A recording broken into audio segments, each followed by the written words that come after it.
City Council meeting of September 17, 2019 has come to order. Mr. Arias, would you please lead us in Pledge of Allegiance?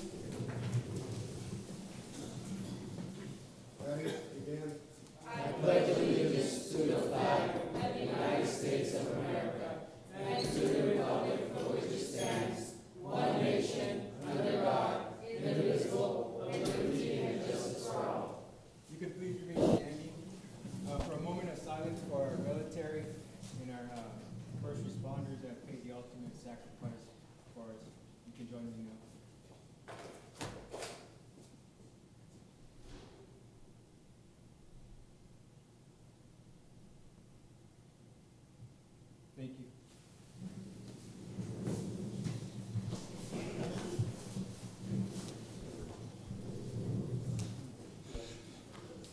There was no closed session, so there's nothing reportable. Wait a minute, you know what? I'm sorry. May I have a roll call, please? Roll call. Councilmember Baptista. Present. Councilmember Aguilar. Present. Councilmember Kane. Present. Mayor Pro Tem Garcia. Present. Mayor Samra. Present. For the record, council members, Mayor Pro Tem and Mayor are in attendance. Thank you. Closed session announcement, as I stated earlier, there was no closed session, so there are no closed session announcements. Council, changes to the agenda? If not, then we'll go to awards, presentations, and proclamations, and our police chaplain, Michael. Where is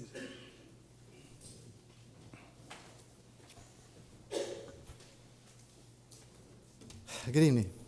Father, we thank you, Lord, for the opportunity to serve you, for our council members and all those in law enforcement. We thank you, Lord, that you've blessed them and give them the attitude and the courage to go forth and do what needs to be done. Because, God, you are the one who provides protection and government.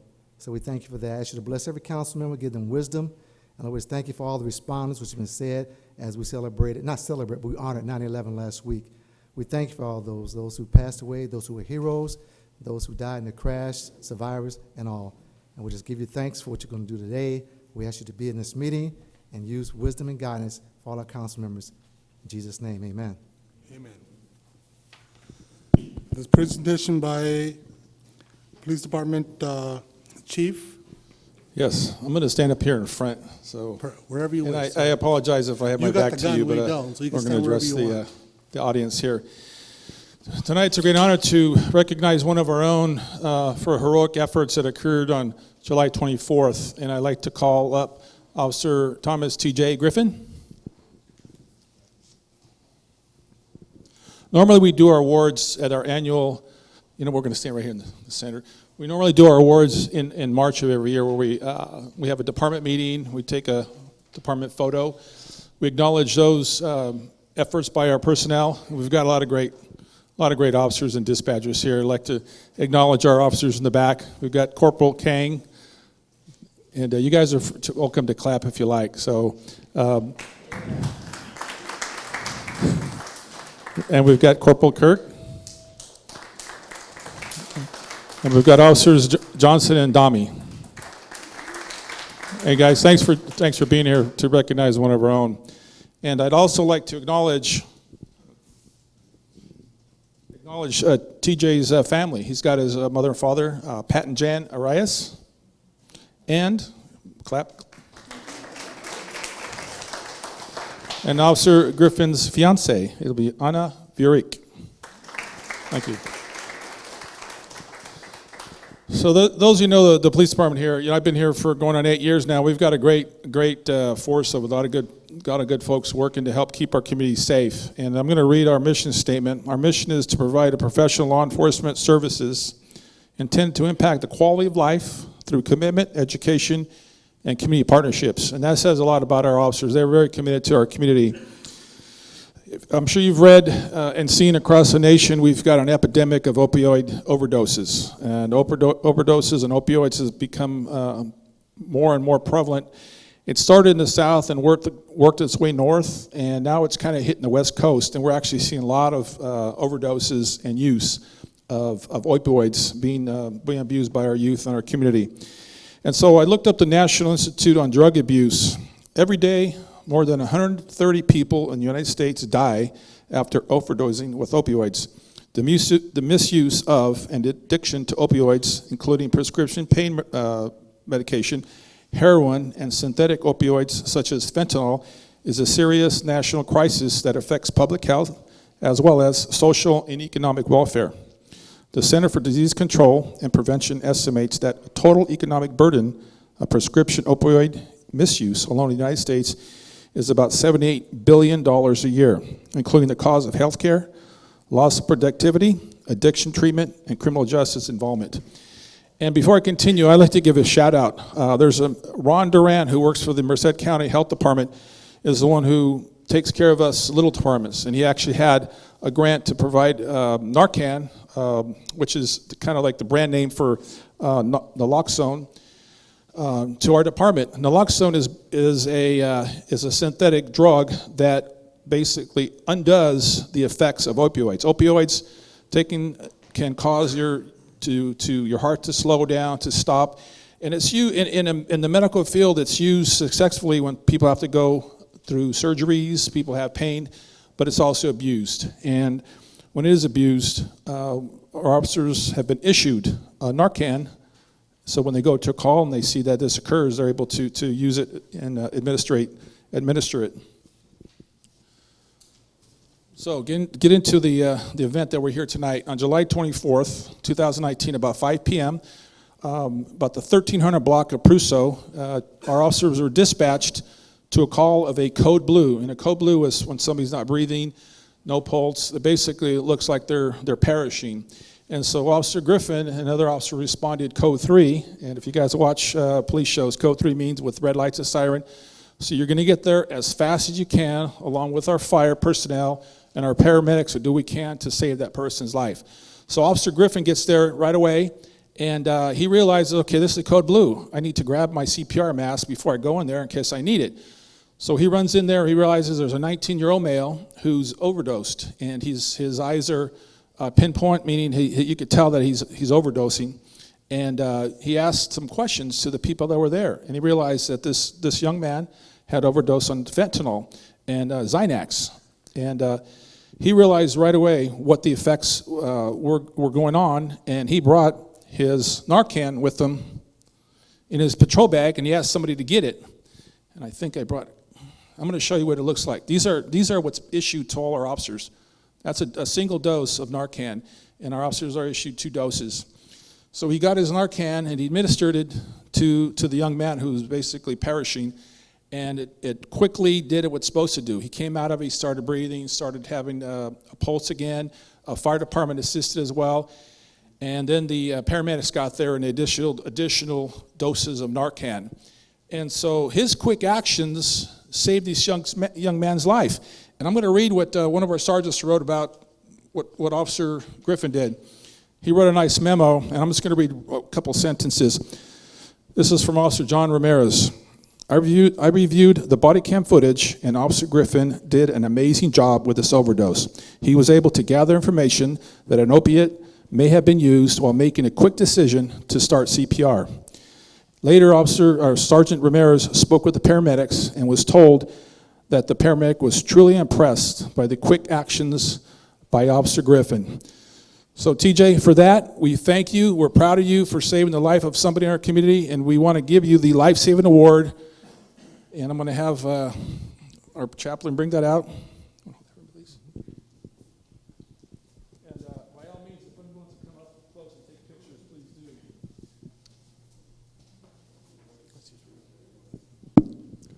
This is the second Life Saving Award that we've given in my 8 years. So I'm very proud to give it to Officer Griffin.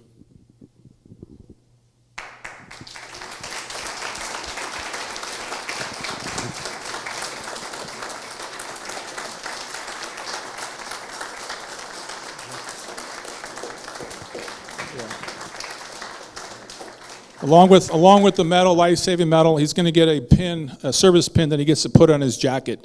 And I have a couple here. Some of these folks have a lot more than I do, but I have a couple here. So I'm going to present that with him as well. And I want to thank you, and I'd like to encourage any comments from Officer Griffin or anybody else that'd like to make a comment. I'd like to say thank you to everyone who's here today to support me. It means a lot to me, and I hope to continue to serve the city of Livingston with distinction. Thank you. Thank you.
And I'd like to conclude, I feel a little bit like we gypped one of our officers because one of our officers got the award last year, and this year I decided to do it publicly, but Officer Gage Johnson was also awarded the Life Savers Award this year, right? Was it there?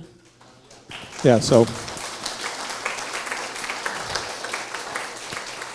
Gage, thank you as well. Appreciate it.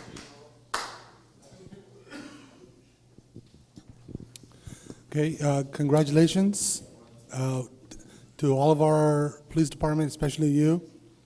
I know that police department and police officers always don't get all the credit that's due. Most people just see the rough side that you folks have to deal with, the crime and all that, and then, but this is also a feel-good where you actually, you do this every day, but at least you get recognized. So I want to congratulate you and thank the entire Livingston Police Department for outstanding officers we have. Thank you very much, everybody.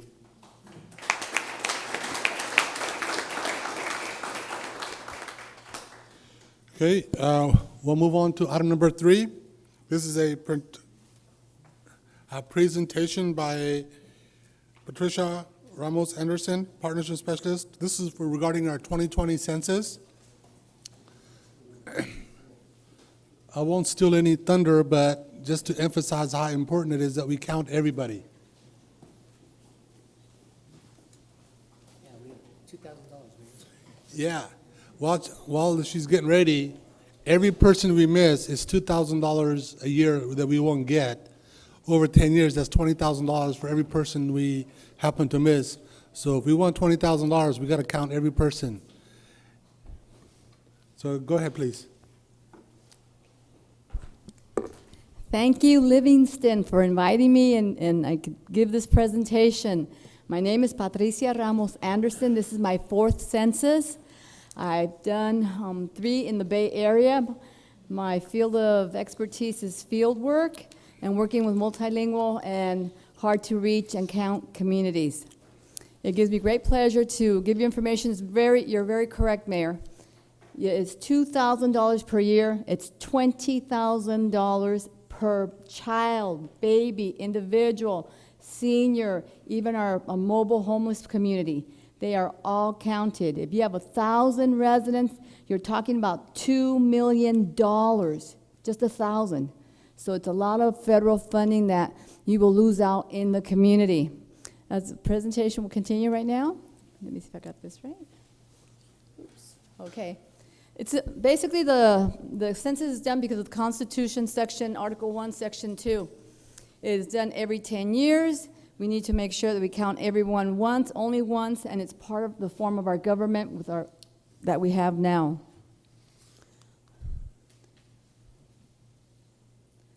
Let's see. Okay. Why does the census matter? It's about power.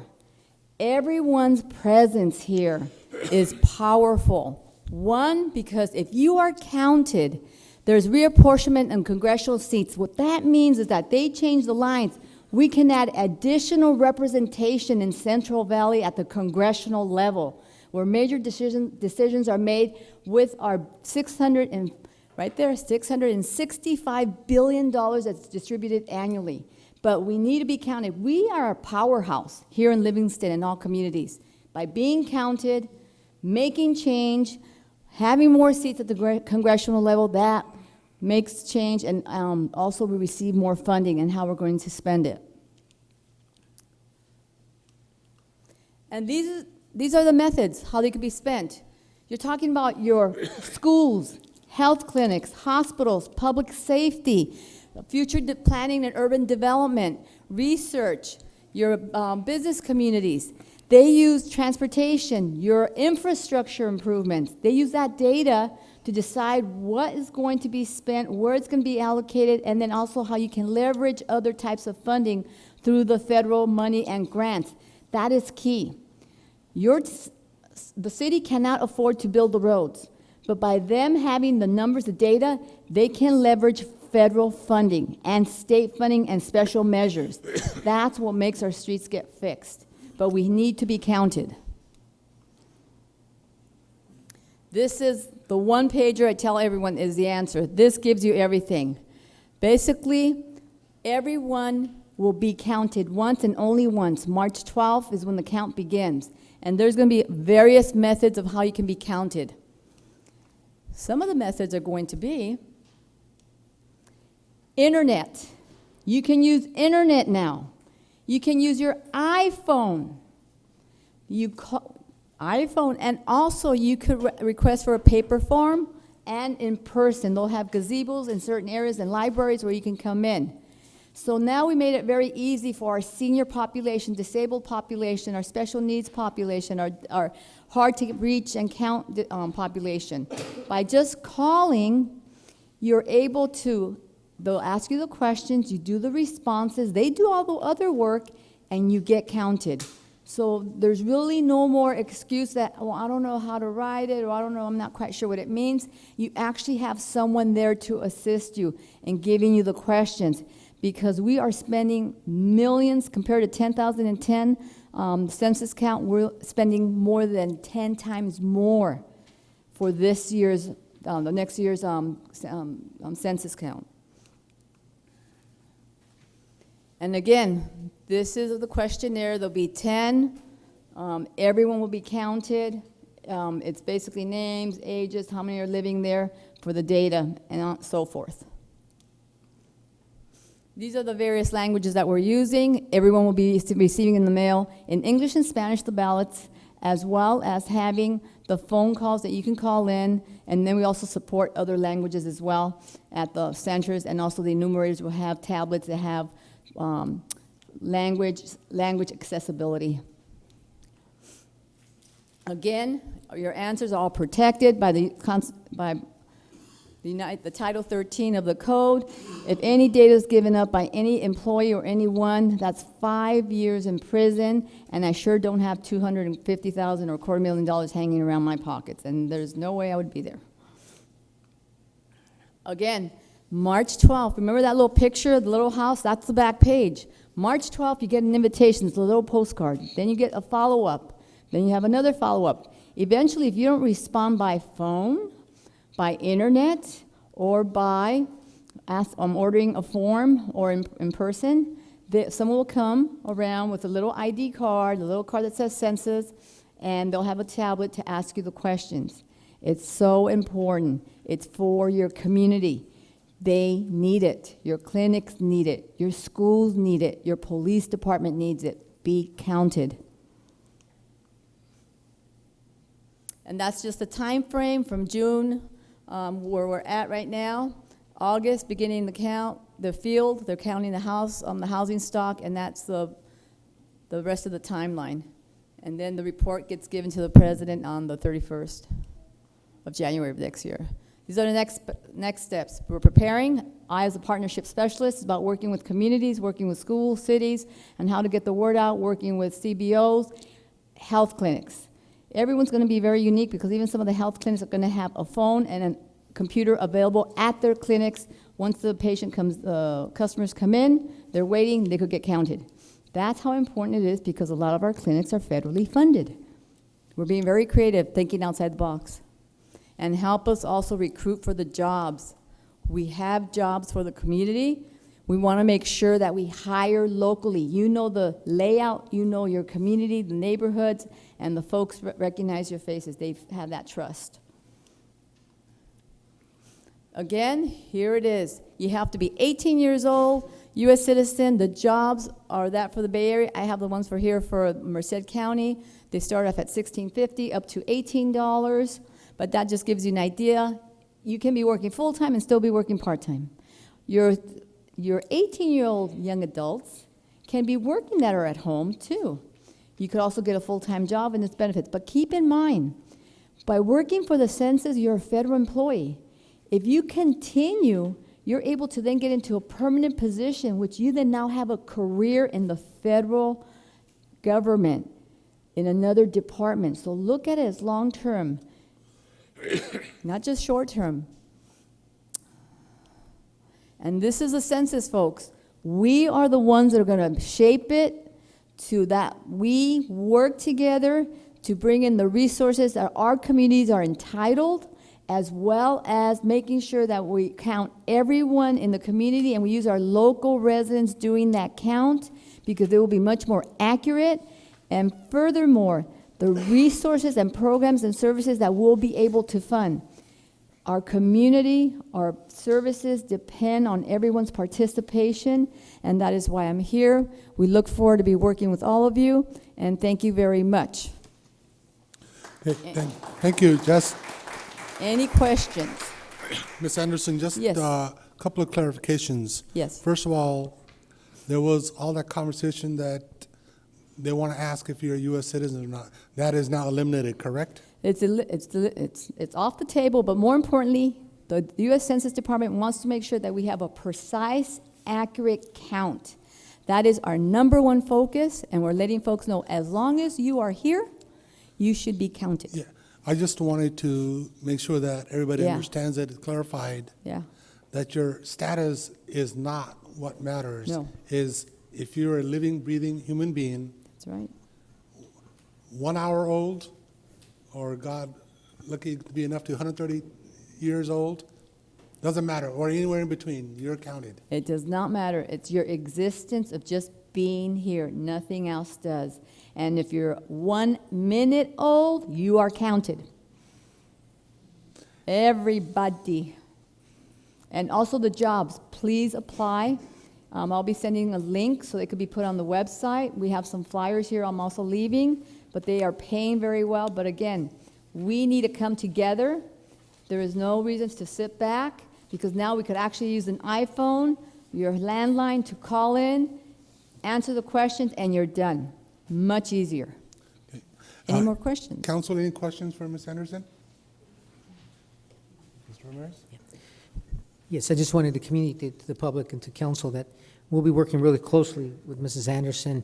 We're going to be providing space as she needs her make her rounds here with their other colleagues. And if there's a need to send out any communications, whether it be through our social media platform or utility bills, that they're open to the census. Yes, and I thank the city of Livingston for supporting the census and also providing that assistance for me, because I come from Santanella, but I love Central Valley. I love the country, the agriculture communities. That's why I chose to move to Santanella, to a small town, and it just brings me back to my childhood memories. And I'm fortunate enough that I'll be able to have office space here when I'm out here in the field work and meeting you and working with you, more importantly. Thank you. Does public have any questions for Ms. Anderson? ¿No If tiene not- ninguna pregunta? Si no, hablo español también. No, it wasn't a question. It was just a thank you to Patricia. We're good friends. And, I just want to let everybody know that she's also an elected official. She's on the Santanella Water District, first female to be on the Santanella Water District over there elected. So congratulations again. Thank you. And she's a workaholic. She's everywhere. She was in Delhi the other day, and she's all over the county on working on the census. And like I say, the youth, if you want to get a good job, census. Thank you, Patricia. And I also do want to give a big shout out to your chief of police. We did work together quite a few decades in San Jose. Okay. But we're young at heart, and we were very much into the weed and seed. We were pioneers, and we were progressive out there, and it was a great career, and I'm happy to start a fabulous career now here in Central Valley. I'm so happy, and it's great to see you, Ruben, again. Bye! Thank you, Ms. Anderson. Thank you.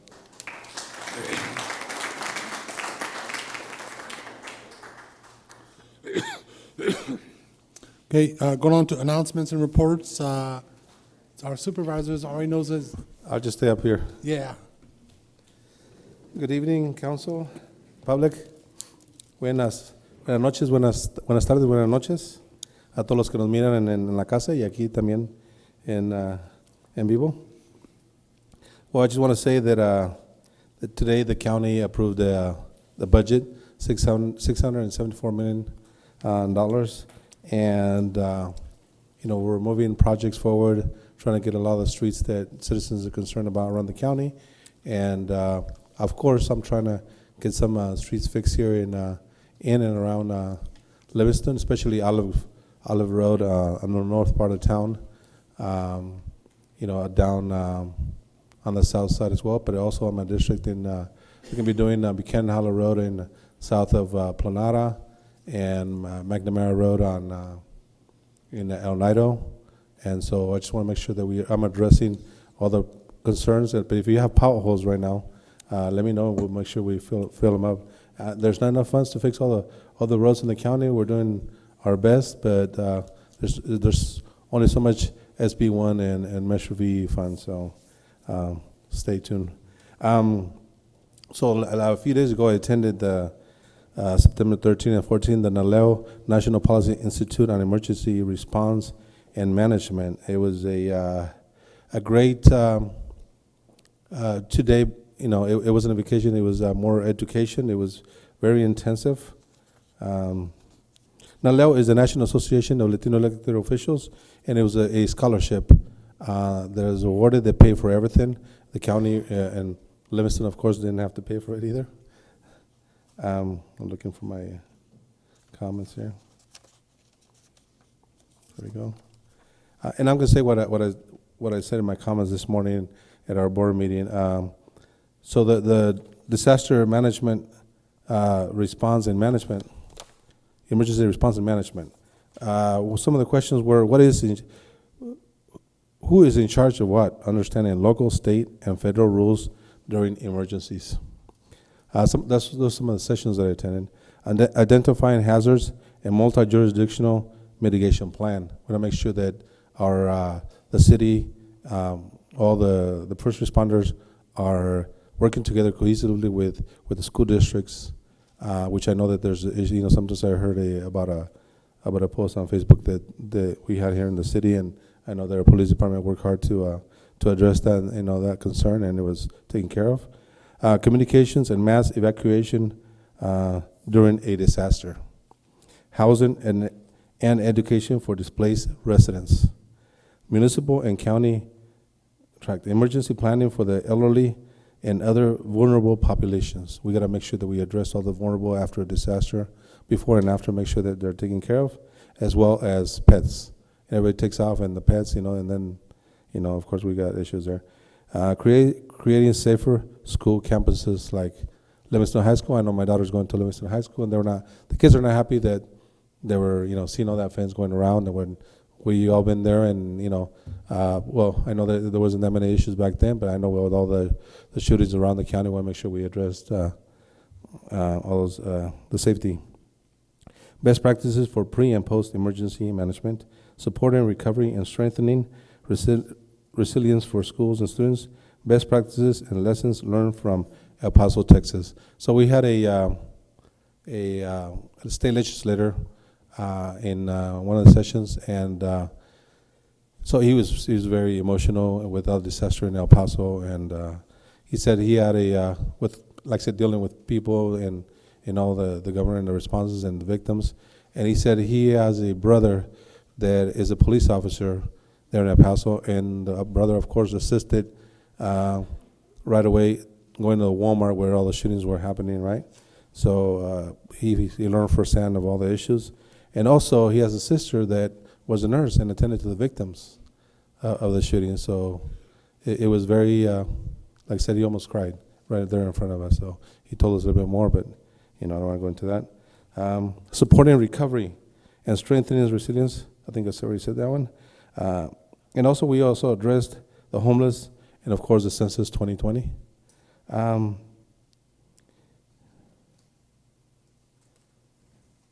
So, I know that that also one of the questions was, we also had a concerned couple that they adopted 2 kids, and they already adopted three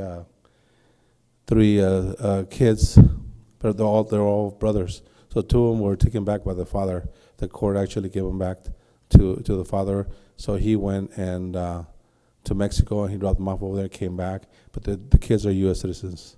So I was trying to comment to the parents there, and I wasn't allowed by our chairman to give a comment during our comment period, and that made me upset because here with like the mayor and all the council, when I was here as mayor, we always allowed the public comment to ask us questions so we can respond, directly as we are here. But over there, I was not allowed. So, I asked the county council if I was, to give me your opinions. But he addressed to the chair that was not able to. So that was in my sense an appropriate response.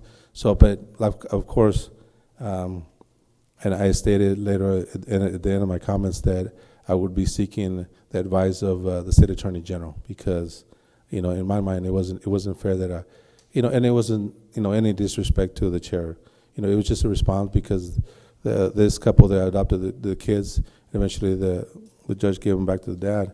They came from Sacramento, Roseville actually, and they drove down here, and then I didn't know if they were going to leave, so I wanted to make sure that they responded when I'm up there sitting down. So I just don't want to drag it along, but questions like that's why I'm there as an elected, to make sure that I address concerns from the public anywhere. It doesn't matter. You don't have to be my constituent. It can be from anywhere out of town. And just because you're there sitting as a council member or mayor, you're allowed to question something. If you don't like it, hey, you don't have to make it a big issue. But of course, you have other other officials that you're able to seek information from. So that's why it's not political. It can be political, but I'm just a little bit of knowledge of what sometimes you have to do, to get your point across or to help citizens. So, and so that conference that I go to, I want to make sure that I address it with the Office of Emergency Services in the county that we're working together with all those cities and the counties. Like I said, this city work well with the local schools, but I want to make sure that our own county services addressing it with all the schools in the county, the schools and the cities, because it's I've been there 3 years on the board of supervisors, and even though we get a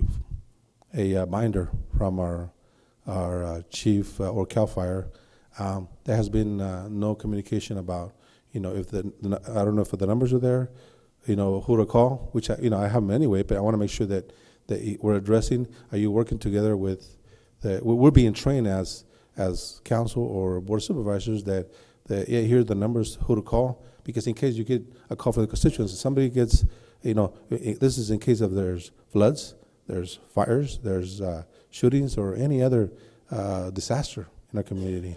So anything can happen now these days. There's so many issues out there. So I want to make sure that the public is being taken care of and things are safe. So I just want to pass it on later on. As much as I know, I'm going to copy, scan, and send it all to the constituents and anybody else that would like it from the public as well. So, and of course, this for education purposes, this is for our 700 forms reporting under the 700 FPPC requirements. It's not considered, the gift is not considered reportable under the FPPC forms because it's an education for us. So any education, you don't have to report it under your 700 forms, the yearly forms that we have to, all the gifts. And I think that's all I have. If in case anybody has any questions, I'll be glad to answer any questions. Council, any questions for Supervisor Espinoza? Public, any questions? I have a question. Go ahead, please. The last time that you reported out to the council, you had mentioned that, and forgive me, short memory, my notes are not here, but you did report that there was an award of $5 million for the veterans, from the to go towards veterans for Las Banas, Antwater. Veterans Halls. Sorry? Veterans Halls. It was probably not an award. There's a fund that I don't know if that's the question you're asking. There was the county was putting up $15 million, and it would be used to fix the air conditioners and other facility issues in the buildings across the county. But Livingston was left out, and under this budget, now they're going to be reevaluating Livingston and I think Gustine to put it back in there and make sure that we're in there. And also too, that thank you for reminding me. So that hopefully we'll get some of the money to fix this one here. So no, it's much needed. But also the libraries was an issue too, because again, Livingston was going to be left out for the libraries to remodel some of the Livingston library. So it was Merced, Atwater, Gustine, and Los Banos. And I said, where's Livingston again? You left me out on the Veterans Halls, which I addressed, and now you're leaving me again as, and for the libraries. And we have been getting citizens complaining about more additional hours, and we're going to be looking into adding more additional hours all the way to 8 o'clock here, because you always got kids that want to go to the library.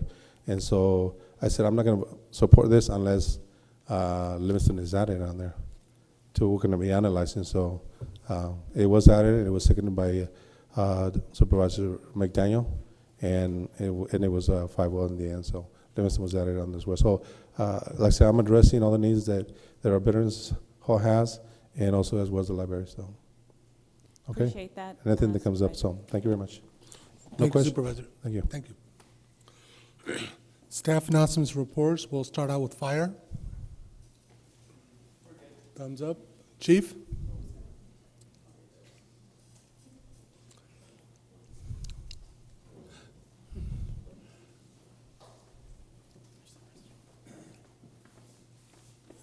Good evening, Council. I have no formal report. I just want to touch bases real quick on a situation that occurred yesterday, just to make sure we reassure our community that it is safe. We had an incident at the middle school yesterday where somebody wrote some threats on a bathroom wall, and we take those threats, those crimes very seriously. While there was not substantiated, non-credible threat, we did take it to the full extent that we need to make sure we protect our kids, and we reassured them this morning, and we had the officers out there.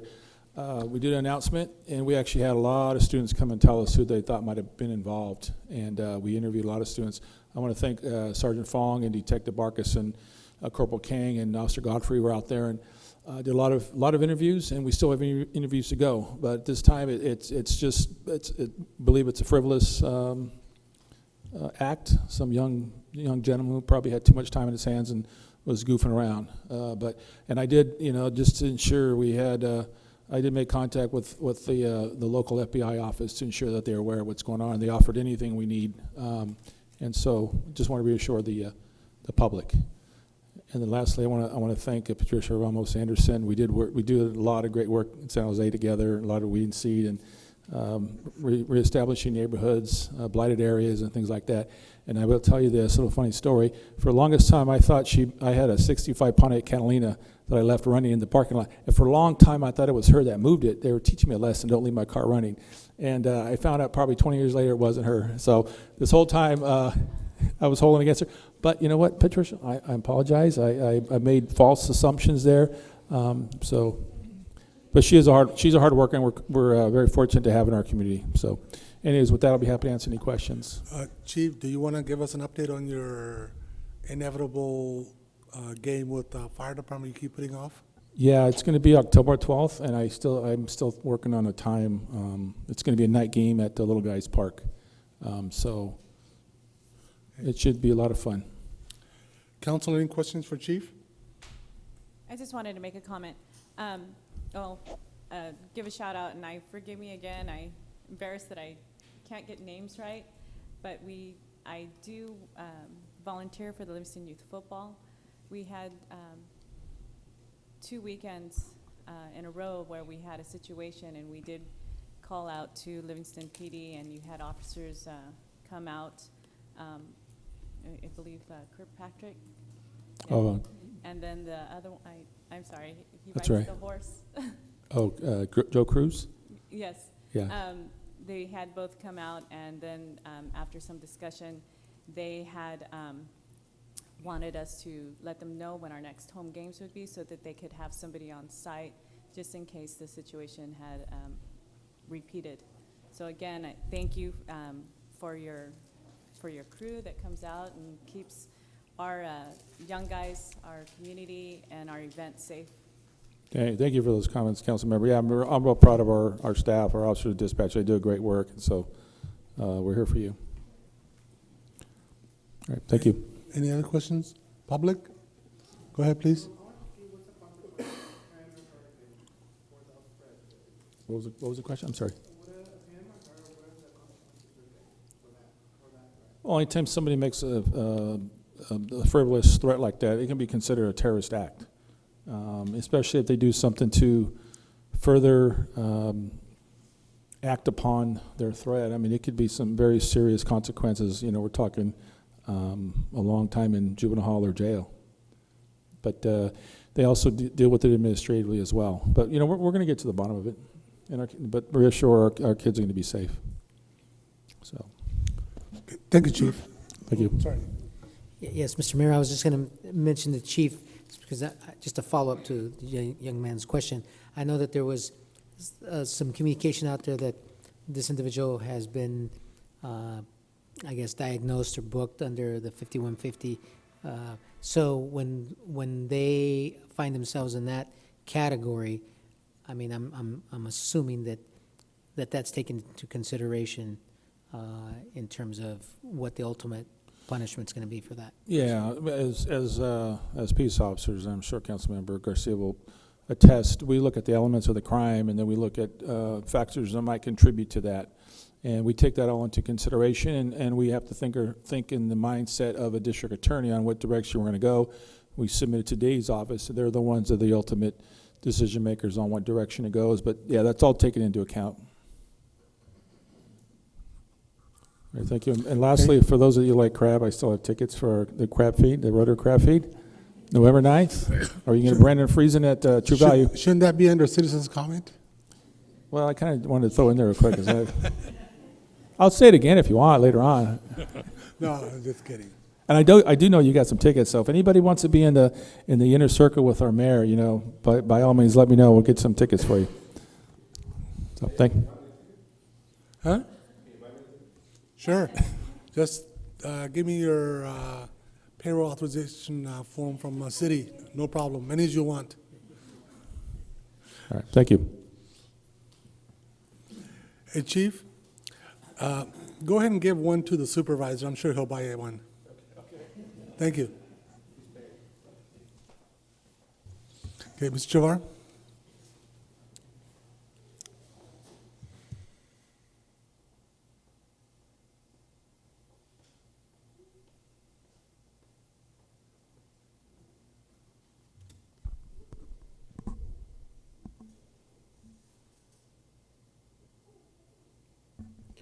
Good evening, Honorable Mayor, council members, members of the public. Anthony Chavarria, Public Works Department. I'm here this evening to present our department's Public Works Activities Report. On this first slide, we have a picture of our Parks and LMD staff working on Country Lane LMD. Staff continues to trim, cut, spray the 26 LMDs and the 10 parks that the department maintains. This hot weather's keeping this department very busy lately.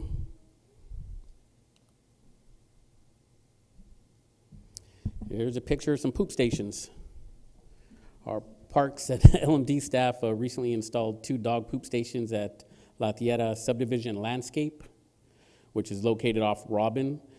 This is a popular route for our residents to walk their dogs, so we don't want it to turn into poop alley. Talking about alleys, here in this slide we have a picture of our Parks and LMD staff conducting some alley cleanup. This area is located in the between Park and Peach.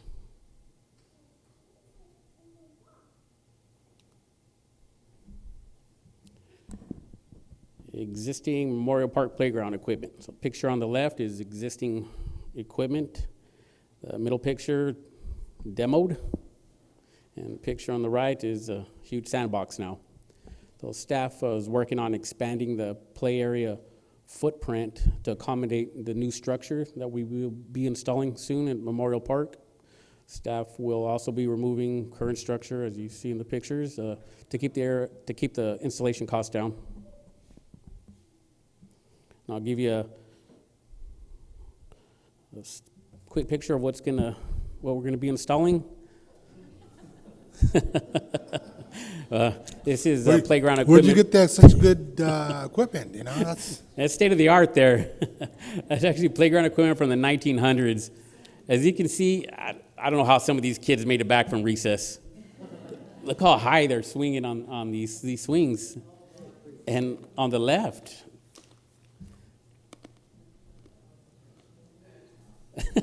this one looks like a military obstacle course. I don't know how these kids made it back from recess, but there were some tough cookies back then. This is what the playground structure will look like once completed in Memorial Park. As you can see, we expanded the play box area to accommodate for new swing sets, infant swings as well. So yay, there'll be swings there at Memorial Park now. There's another rendering on the next slide.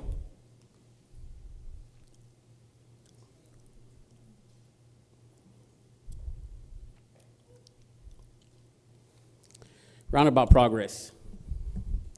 As you can see, Rolf Construction has completed the concrete work and the curb and gutter realignment on the four corners of the intersection there. They're currently working on the center part of the intersection. They are on schedule, and we're looking at a completion date in 4 to 5 weeks.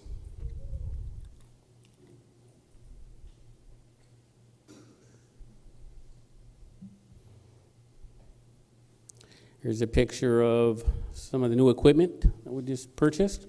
On the left is a roller used for compaction. And on the right is a new backhoe.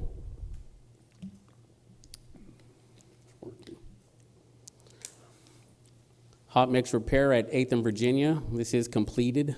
This is a Measure V funded project.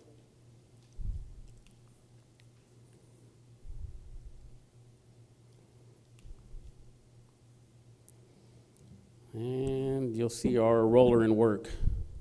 Can you press play on that slide, Monica, please?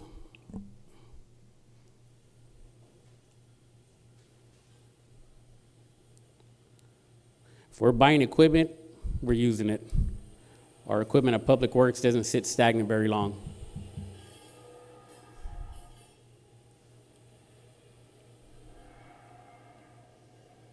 I think we had this for about 2 days before we put it to work.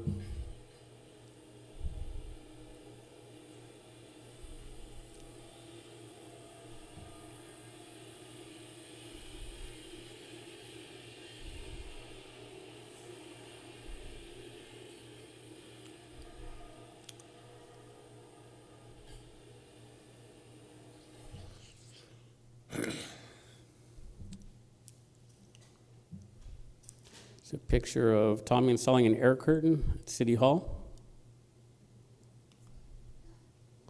Walnut Lift Station renovation project. The city's contracted with RTC to upgrade the Walnut Lift Station and equipment. Some of the equipment that's replaced will be new pumps, new control panel, new safety hatch, new check valves, piping. This project will ensure continued uninterrupted sewer service. On another note, Emerald Textiles soft start is scheduled for September 24th and will be discharging to the Walnut Lift Station. Some of the work inside the lift station, as you can see, the new check valves, piping. On the left, you can see where the hydrogen sulfide just ate up the piping. It was long overdue. This is just for fun picture. Can you see what I'm looking at in this picture? See who has a good eye. Look toward the middle of the picture.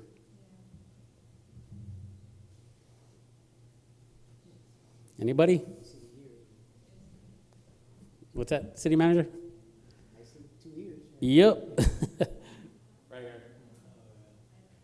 Is it ear here? Is it deer? Oh, they can't hide. It's actually a doe. It's a female deer. Any questions? That's the end of my presentation. Council, any questions?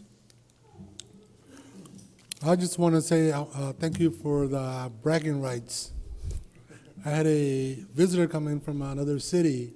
Oh, They were looking at our park and making remarks about how good it was. oh, great.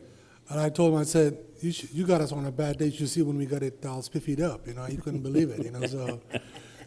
So he was amazed. He said their grass is all dead and all that, but it's nice to see some green in the park. I said, that's Livingston, so. We take pride in our Thank you. parks. Yeah, we take pride in our parks. Thank you. Yeah. Hey, Anthony, just Yes, sir. another follow-up, because I know that for our mayor and council, as it relates to Memorial Park, if you want to give an update on the fans that are slated to be installed. Yeah, we did get our quotes in, and we're getting that scheduled to have the electrical work done at Memorial Park for underneath the canopy area to install our fans. Okay, thank you. Yeah, Public, after three bids and going through, the Yeah. right What- process. how much is it going to cost to go through 3 bids? At that certain level, you can just do it. Yeah, we wanted Well- to make sure we're getting the most bang for our buck there. Yes. So we got 3 bids, and it came out it's averaging about $7,000. Yeah, because I thought city manager could do 10,000 without a bid, but that's fine. He's just making me work. Okay. Anything from the public? Anything from public? Okay, thank you, sir. Thank you. Mr. Martinez? Mr. Hatch?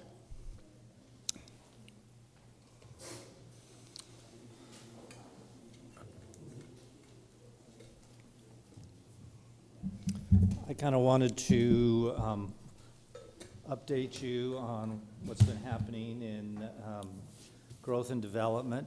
And before I do that, just kind of follow up on our census presentation. I've actually been involved on behalf of the city for well over a year in getting materials updated for the census.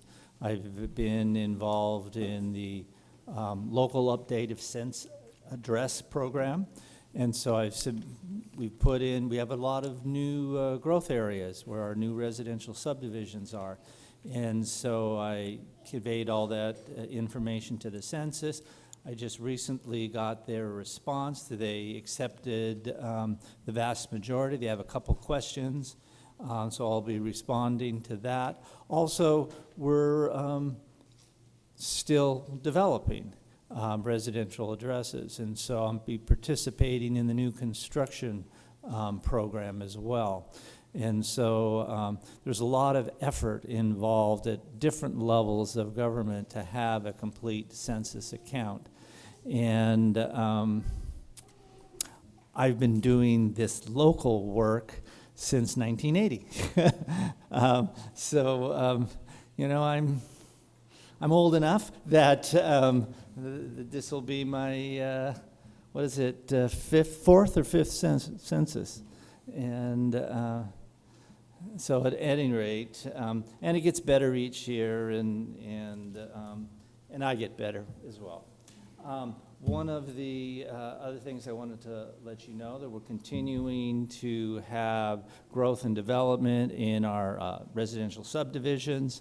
They're continuing to pull building permits, and we're doing inspections, and finally those inspections, so there's an active process. The Beck development, the La Tierra development is all closed out. They've built all their lots, sold the homes. Sun Valley, just north of Peach, and to the side of Main Street, South Bay, is very near their last homes as well. So our 2 active developments are the La Tierra subdivision and the Bright Homes subdivision. And I just approved 3 homes for finals in the the La Tierra subdivision this afternoon. So that continues to be developing. Also, we have a variety of residential projects that are going before the Planning Commission and will eventually come to you. One of them is here tonight, but that is by no means the last one. And there are other projects that we're working on, and so there's quite a bit of business development, new opportunities for local business and national chain businesses. So there's a lot happening in the growth and development world. So I just wanted to update you on that. Do you have any questions I could address at this time? Council, any questions for Mr. Hatch? Public, any questions? Thank you, Mr. Hatch. Mr. Grant? Thank you, Mr. Mayor. No report this evening. Okay, Mr. Sanchez? I have nothing tonight. Okay, Mr. Ramirez? Yes, Honorable Mayor and Council, thank you very much. I have a few items here. The first I wanted to tackle, and I didn't want to interrupt Anthony, he was on the roll, but as it relates to the roundabout, as you know, whenever you have projects of this nature, there's going to be some type of disruption to some of our businesses. So we're trying to do everything we can to try to accommodate them and do, bend backwards as much as we can so that their flow of their customers and delivery and so forth goes smoothly. So we've been doing that. However, there is at least one business owner in that neck of the woods that has approached me and has said that, they've been losing somewhere between $300 and $400 a day. So we're having conversations with them and, again, trying to figure out ways to assist in rerouting traffic and using the alleys and putting up signs, letting everybody know that they're open for business, et cetera, et cetera. So that's number one. Number two, just to piggyback a little bit as it relates to what Randy was saying, we had a meeting the other Friday with the Strategic Growth Council. The Strategic Growth Council is an entity from the state, and we invited them out. They came out, and basically they have funds, and these funds, if we can get their attention and they like the project, we can really do some projects in some areas as it relates to housing that would otherwise be a little more difficult to do because of infrastructure needs. So we met on site with Mr. Gallo. We've been looking at the 35 acres that's right there on B Street in between Rancho San Miguel and La Casitas del Sol. And actually, I brought in a couple of housing developers, and one has actually already signed an option with the Gallos, and they're looking at about a 5-acre site in that neck of the woods.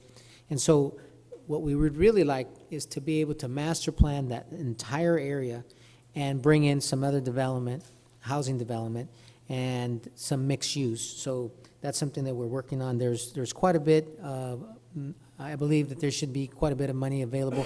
And we're going to take advantage of SB 2 money so that we can hire consultants specifically to help us master plan everything and bring a project forward for council and the planning commission to look at. In addition to that, I had an opportunity to go up and meet with the governor's cabinet this past Friday. As you might recall, we've been talking about electric aviation and how we here in the Central Valley can benefit from it, and then also the city of Livingston.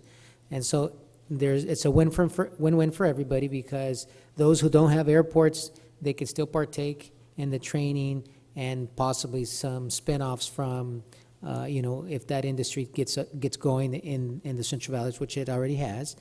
And we specifically asked for a working group. And so they were pretty excited, so I anticipate this having feet and going. The next item I have is related to the AAA truck wash. That's a 12-acre site that was purchased on the Winton Parkway area. They're looking at having food-grade truck washing, a truck sales component, and also a truck repair element.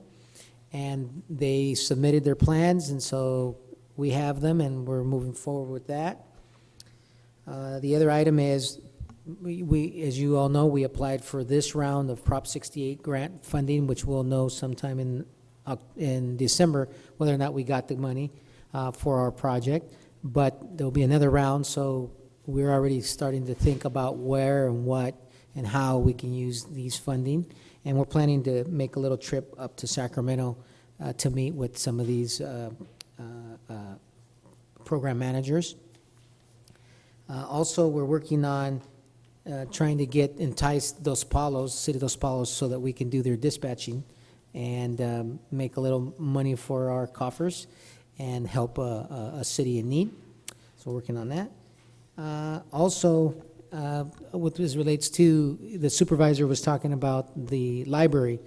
One of the things that kind of came to mind is trying to incorporate the library, possibly, in this master plan that we're talking about, and make it a very attractive library. Who knows, maybe even incorporate a coffee element, I don't know. But that's kind of the thinking, so we'll chat some more about that. Because that building there does need more than a facelift. Okay, and then lastly, Emerald Textile Services, which is the firm that we were able to recruit, who's going to be processing hospital linen here in town and who's hiring more than 250 people. They've had to move the date, their start date, from October 1st to September 24th, as Anthony said. And one of the issues that they're currently having is they need PG&E to install a meter so they can fire up their equipment, and so PG&E mentioned that it wasn't going to be until sometime later next week or after the 1st or right before the 1st of October. So staff is participating here, and I made contact with some friends who work for PG&E in DC, and we're trying to see if we can help them so that they can meet their new startup date. So that's all I have, Council, unless you have any questions for me. Thank you. Thank you. Any questions for the city manager? If not, we'll move on to council members' announcements report, and I'll start out with Councilmember Kang. I got nothing to report. Okay, Councilmember Bautista? Just a quick comment. Anthony, my daughter's super thrilled to know that there are swings at Memorial Park. Also, I know that in the past we've had some, and I'm addressing you, that about the area of Memorial Park where we have the Veterans Memorial, there is a demarcation, so to speak, around that tree area, and I was just wondering if there would be some time that that Parks and Recreation can meet with council to do something with that area, because I know that there is some confusion of where their part is for the memorial, where the cornerstone is, and the rest of the park. So I know that's been discussed on social media in the past, but if there can be something that's done, something displayed, helping them with the flags, where the flags are staffed, that would be great, and I'd love to speak with you on that. And as I'm talking, also, as a member of the VFW, the Ladies Auxiliary, or the Auxiliary, I know that in Livingston that we proudly display our flags, but one of the things that I'd like to hand out as a gentle reminder that there are specific days throughout the year that we are to display our flag. I'm just going to hand this out because I do know that I'd like for us to honor every day that we are to have our flags flown throughout the city. I know many cities do it. We've done it on certain days, but I'd like us to always do it when it's called for. Yeah, just give that schedule to, and it will be done, so.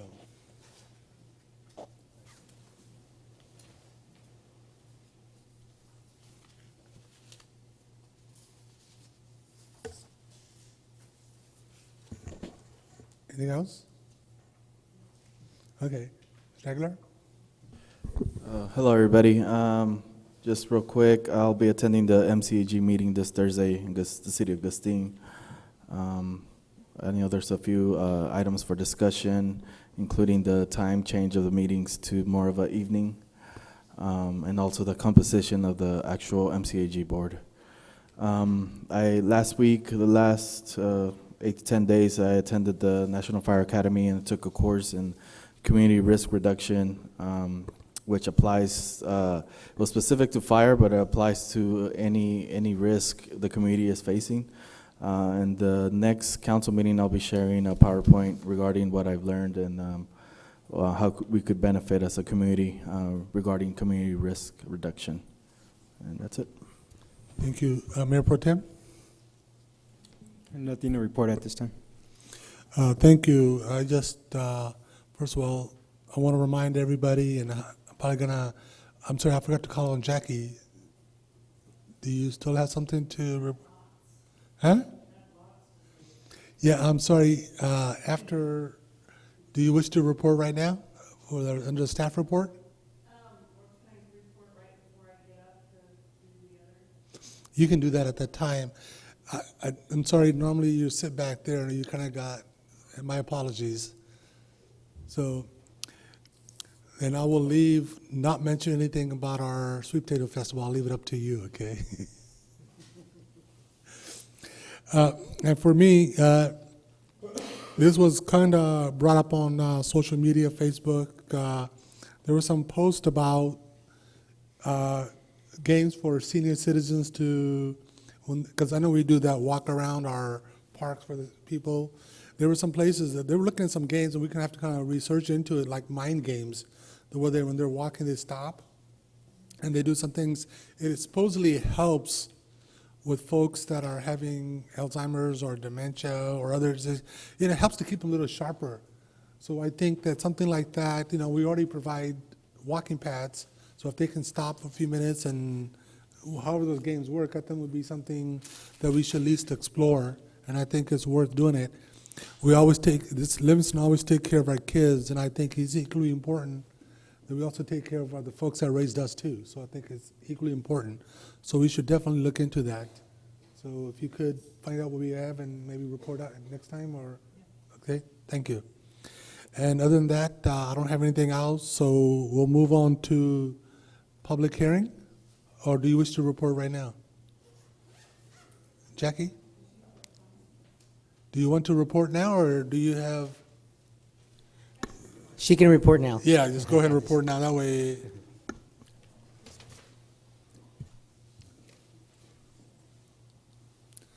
And once again, my apologies, just kind of blended out there.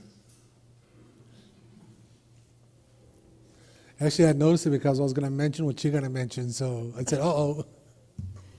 Good evening, everyone. I was thinking about wearing one of the costumes tonight, but I didn't know if you'd be able to hear me through the eggplant or the potato. But anyway, the Sweet Potato Festival is coming up. It is next weekend. We've got a lot of really fun things for folks to participate in.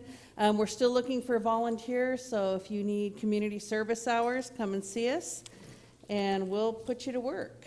The camel's going to be back, and we're excited about that. We have a petting zoo for the kids, and it's supposed to be great weather, so it's going to be a good time for everyone. Lots of potatoes. So we also have beer tickets for the fundraiser that we're doing. We're about halfway of selling all of them, so come on in and get your tickets. It's only $20, and it'll be a lot of fun. Any questions for Jackie? Carnival tickets are still on sale at City Hall, $25, and it's $35 if you get them there, so you're going to want to save $10 a kid and get your tickets in advance. They'll also be at the farmer's market on Thursday if you can't make it into City Hall. Jackie, this young man's got a question for you. This weekend. We need mascots, the like the Disneyland-like type characters. We need quite a few of those. We need help selling sodas, wiping tables, you know, just. Actually, do you have Facebook? Okay, so if you go to the recreation page, or the sweet potato page, Mrs. Moran has made this beautiful little sign-up sheet, and you can sign up through that. Or you can call us. Do we get paid? You get paid in taters. Okay, any other questions for Ms. Benoit? I got one. I've been asked, and maybe I didn't look at the right place, but somewhere on Facebook or somewhere on Recreation for the Sweet Potato Festival, is there a list or schedule of the entertainment? Yes, I finally got it finalized today, so I'll be posting Yeah, it. people were asking, and I said, well, you know, I couldn't point to it, and I can't think about, you know, so thank you Well, very I much. heard you were singing. Somebody had said you're going to be doing special. We were, entertainment. Uh-huh. but the Department of Homeland Security thought it was too much of a security risk. I see. They didn't want a massive exodus, you know, out of Livingston and, you know, running into freeways, so they decided not to do that. Okay. But I understand you're singing. I'm going to be singing. What time is the mayor's pie in your face contest? You know what? Whenever he comes up. we'll have Yeah, a pie. that's when the mayor throws a party at the supervisor for not fixing our roads, right? Okay, thank you. Just want to make sure. Okay. Did I miss anybody else from staff?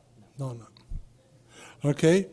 We'll move on to public hearings. This is the public resolution adopting initial mitigated declaration for the ARCO. And I believe Mr. Hatch needs to come forward.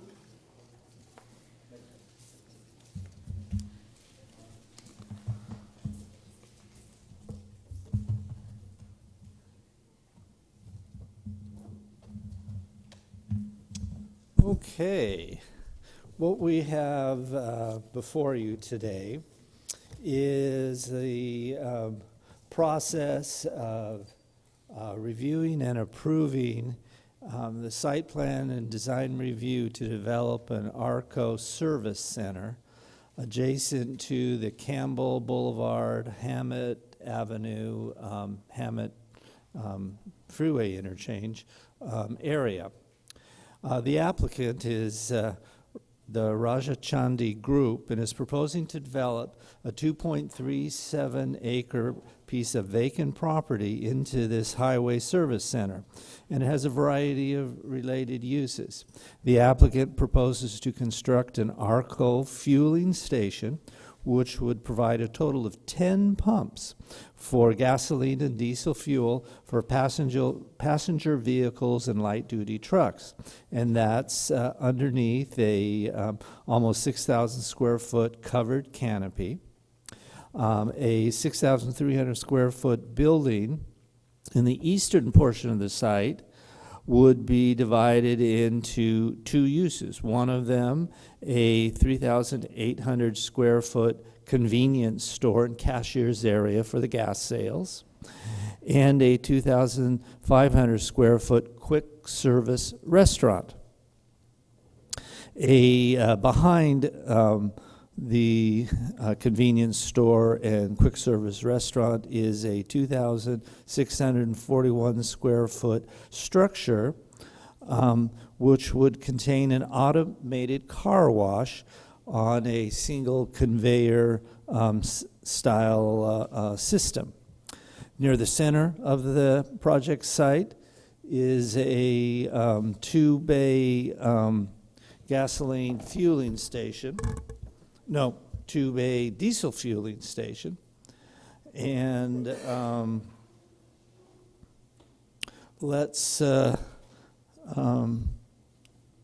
this is, let me back up just a bit. Here is the site yes, there we are.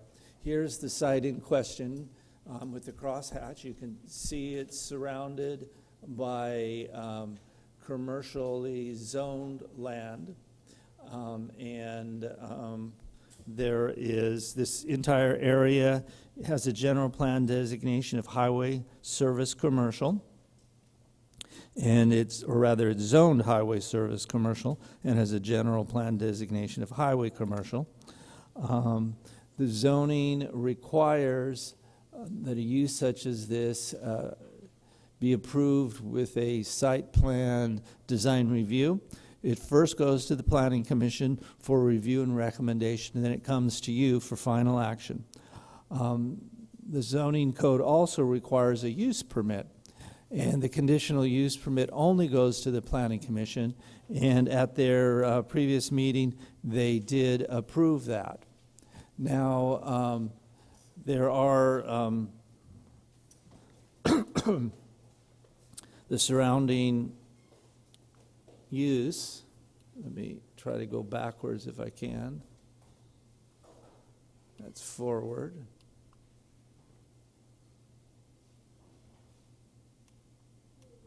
Are we? Yeah, I want to go backwards. We may be fighting here. I'm trying to push the. Yeah, for just a moment, we'll do that. And so the surrounding uses, there's no residences within the immediate vicinity, and there is quite a variety of vacant commercial land. The big feature here is it's right at the Hammett Avenue freeway interchange. And now we'll go forward to the site plan. Yes, perfect. And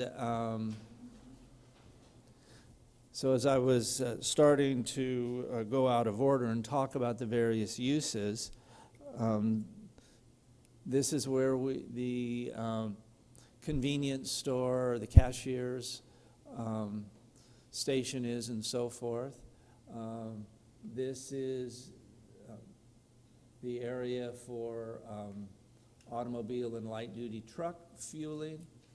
This is an area for heavy-duty truck diesel fueling. And I had mentioned there is a conveyor-type car wash, and this is it. You enter in, and then it pulls you, and then you release, and then go out. There are various vacuum stations and so forth near the exit. There is also a set-down restaurant that is being proposed as part of this project. It's a 2,800 square foot building. The end user of the set-down restaurant and the quick service restaurant are not yet identified, but we're looking forward to having these additional restaurant opportunities. The main entrance into the site is located centrally on Campbell, and it is the entrance and exit for vehicles and light-duty trucks. Heavy-duty trucks come in and they enter into this location, as I've shown. There's a drive-through where they go behind the set-down restaurant and then enter into the truck fueling areas, the heavy-duty truck fueling areas. And so that's the circulation. There's separate parking for the sit-down restaurant, also parking for the quick service restaurant, convenience store, cashier's area. They've provided parking that meets our code requirements. As part of that, there are handicap spaces. There are spaces for vehicle charging. And so it does provide a full complement of uses here. The buildings, and we'll go to the next slide if we can, show a breakdown of the cashier and quick service restaurant. Here is the cashier's area and convenience store. With a separate entrance is the quick service restaurant. There is no internal passway between the two businesses. And if you can go to the next slide, this is the layout of the full-service restaurant, the sit-down restaurant. And then we'll go to the next slide, and this is kind of a representation of the architectural layout. These are single-story buildings, stucco finish, and you can see the colors that are used in the area. For the cashiers, there'll be logos for Arco, and more detail is in the staff report, but not to belabor it. This is the type of thing that you see all the time along highway interchanges. And then this will provide quite a variety of economic boost to this area of town. It provides opportunities for additional employment. We have an estimate that that's in the staff report here in terms of the number of jobs. We're guesstimating that there'll be, I think it was 35 jobs. I'm not exactly, can't seem to find that right now. But there also is quite a boost in terms of sales tax that will develop over time here, and property tax as well. Now, this is a project that's subject to the California Environmental Quality Act, CEQA. And as part of that, the applicant is required to retain the services of an environmental consultant and prepare a environmental document under the rules and regulations of the state. It was included in your packet, but this is that environmental document. So it's not a minor thing. It's pretty significant in terms of its analysis and detail. And as part of this effort, I've gone through this at least 2 to 3 times, reviewing everything. This has a prescribed referral to various agencies. We did send it to Caltrans, since it's right on the freeway interchange. Caltrans made no comments. We sent it to the county. We sent it to other agencies. The only really comments we got were from our Public Works Department. It was from the Police Department and from the Fire Department. The Public Works Department made some comments, particularly about the access into it, utilities and the like, and those are included in the conditions of approval that are before you. The Police Department also made some recommendations that are included in the conditions of approval as well. The Fire Department made some comments, but most of those comments were operational rather than environmental. And as such, those weren't part of what is called mitigation measures, but they're addressed in your conditions of approval. Specifically, one of the key issues for the fire department was they identified they didn't have the staffing and the equipment needs to address this. So what we've come up with is that this project would be annexed into the city's existing community facility district that you formed about a year ago for non-residential projects. And so they would then pay on an annual basis their pro rata fair share of the costs of providing the men and material necessary for the fire department. Now, it's key that some of the improvements that are to the roadways and improvements for a fully signalized intersection at Campbell and Hammett. Those are also part of the project. And this project is not tasked with providing the entirety of these developments, but rather their pro rata fair share. And that was a key part of the environmental document. We did have a detailed traffic study that indicated at build-out what would be the impact of this project on all related intersections, how it would relate to and impact the on and off ramps for the interchange. And so the improvements that are listed as a condition of approval reflect the consultant's own traffic study. We agree with that traffic study, and it's key that this project does not pay for more than its fair share. It was important for the applicant as well as for the city to have a legally justifiable imposition of conditions and requirements, so that this would be something that the city could stand by. Now, there are other issues. There are things such as that the city requires landscaping.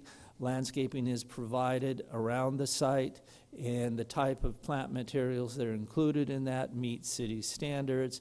And there is a condition of approval that they'll submit a landscape plan for review, for staff review, prior to the installation of that.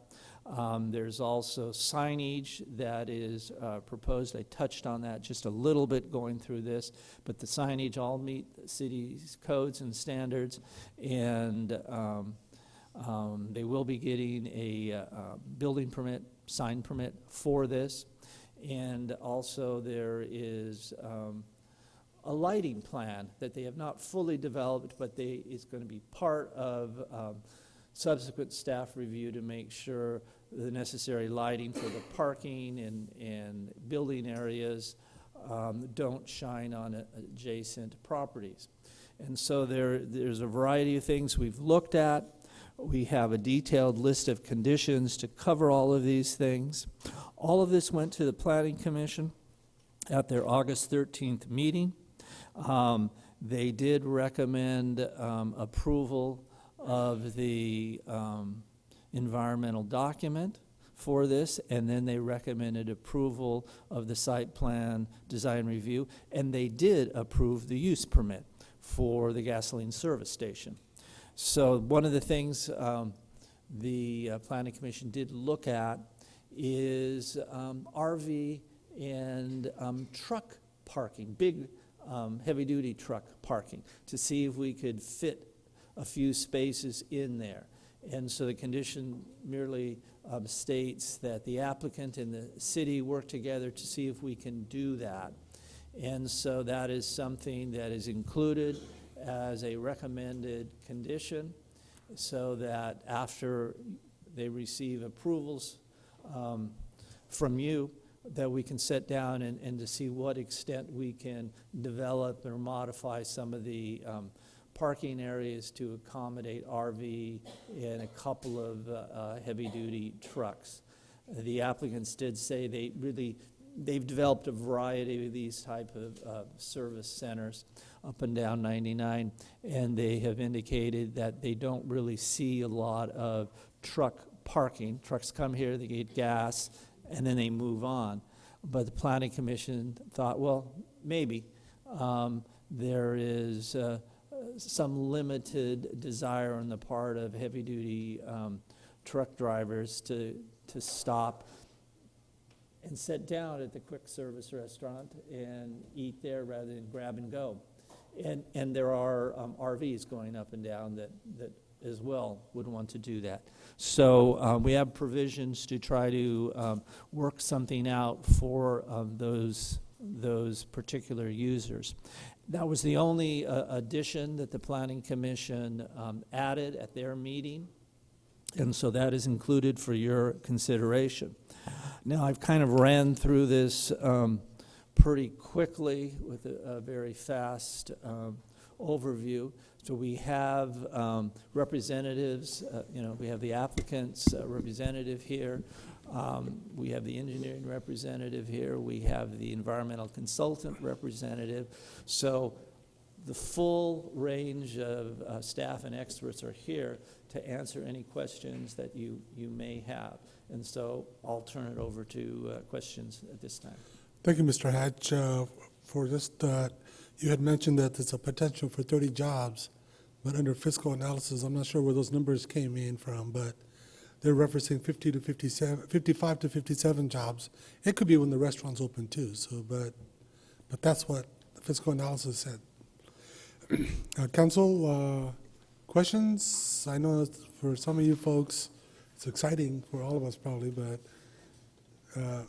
Mr. Aguilar, would you like to go first? Or should I pass it on to others first? What do you want me to say? Comments? Comments, yes. Oh, no, I think it's a great project.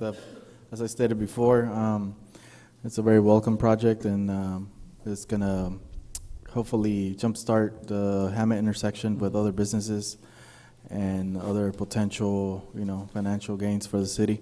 So very excited, definitely.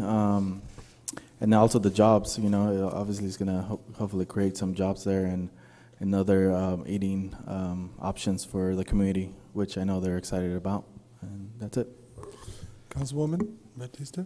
I know there aren't any particulars on on either restaurants, but are you anticipating a 24-hour service just like the Arco?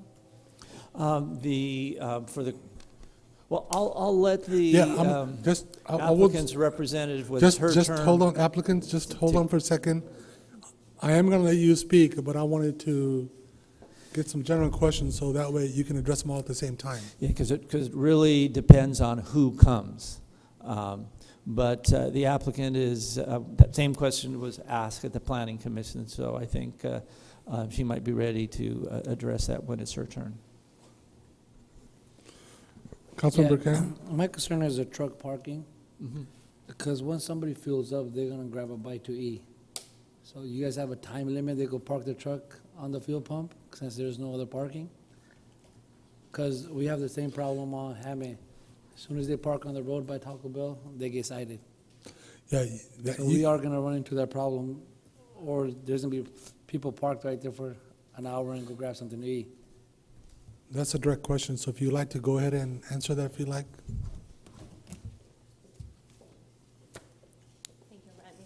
And please give your name and Thank address you, Council, for the record. Mayor. Pleasure being here today. My name is Veronica Vargas. I am the project manager and developer director for Rajajandi Group. I want to commend your staff. It's been a pleasure working with your staff and Randy and the city manager. In regards to the business operations and the truck stop, it is not our current experience that those trucks will stop and sit down and eat. They most likely grab up something and then they continue their journey. The owner has several gas stations. The closest one to Livingston is 2 operating currently in Turlock on Landers Road on each side of the freeway. So we don't anticipate that to occur. That is not our experience. And if a truck stop is where the desire is, this is not it. This is just a gas fueling station and not a truck stop station. The reason I was asking the question, I drive myself. I see this happen all the time. If there's 2 stations, truck drivers park there for 30, 40 minutes at a time, all you could do is honk at them. Yeah. That's gonna create a problem, especially if you have 2 restaurants in the same parking center. Councilman Khan, for those reasons, we decided to say yes to those conditions that Planning Commission to see if we can improve that. We'll go back to once the project moves along. We are committed to looking to see if we can even improve the parking situation. But it has not been our experience. But we're open-minded to figure out something better if it is an opportunity to just get additional parking for the 18-wheelers. You're welcome. Thank you. Anything else, Mr. Kang? Mayor Pro Tem? For me, first of all, I think would be a great addition to the community, especially the car wash, I think that'll be a nice little bonus there, so hopefully you folks can do something about the restaurants. For me, I know you got a lot of work to do with just a basic proving, a few things here. You got to come back a few times. Just what is your timeline? Are you on fast track, or are you guys just like? Hit the floor running. So what is your timeline? When do you hope to? When I see a Caterpillar out there or something trying So to. the CDs, which are the construction documents, we already engaged our consultants, so hopefully within a few months, we will be visiting again your staff members to submit those. And those has a process on comments and making sure. So we're hoping to be, having grading on the side by early spring next year, 2020. 2020. So, okay, do you have any other comments you wish to make at this time? If you would like me to answer the previous questions of Councilwoman. Do you have a question? I had just asked if you were anticipating a 24-hour service, just like the ARCO stations. Yes, ARCO is known for that. We're anticipating the 3 shifts. The restaurants, no, but the ARCO and the C-store, the convenience stores, yes. Yeah. Yeah. If and I'm using hypothetical, a sit-down restaurant, not the quick one, but the sit-down, if somebody wants to come in, they're 24 hours, so you'll be going 24 hours, or would you limit them to? We will be open to that as long as we have appropriate safety measures. So depending on the occupant of that building, it could be 24/7 operation as well. It Just like could. Because I know usually ARCOs are usually 24/7, I get it, but the restaurant is also a possibility, correct? It's possible. Yeah. I just wanted to clarify that for you. Do you wish to make any other comments? No, I'm hoping that, we're looking forward for the approval and for being partners going forward. We are excited. Your city and your city manager has welcomed us to this community, and we're looking for a long-term relationship. So thank you for having us. Yeah, just keep us to the same gas prices you have in Turlock. We'll be very happy on that, okay? We'll try our best. You guys are 303 over there, and we're 350 here, so. Yeah. Yeah, 299 Merced, so, maybe that'll put a little pressure, downward pressure on some things. I'll pass the message along to the owners. Yes, okay, so please, so everybody's here. This item is now open to the public. Does anybody wish to come forward and ask questions? Supervisor? I'm Rodrigo, citizen today, right now. One question is, I know that Randy stated they're going to be paying, but is the road going to be paved right in front of the whole building? Because I know with Campbell being torn apart from Foster trucks, I want to make sure that they redo that road right in front of the business, because otherwise, the trucks stop there, right? It's going to be a light there, and it's standing, and it gets broken up a lot more.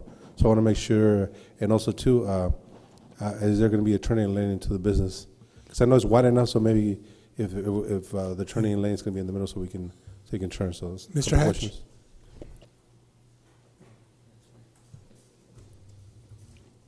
Yes and yes.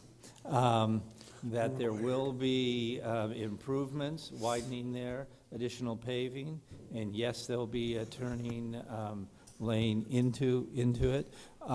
Perhaps you can even see that if we can go back to the overall site plan.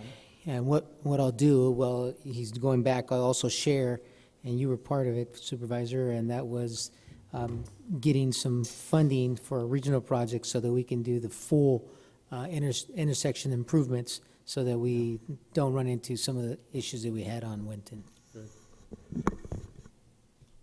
Could I have a quick follow-up question on that? So I know we obtained $1 million from MCAG.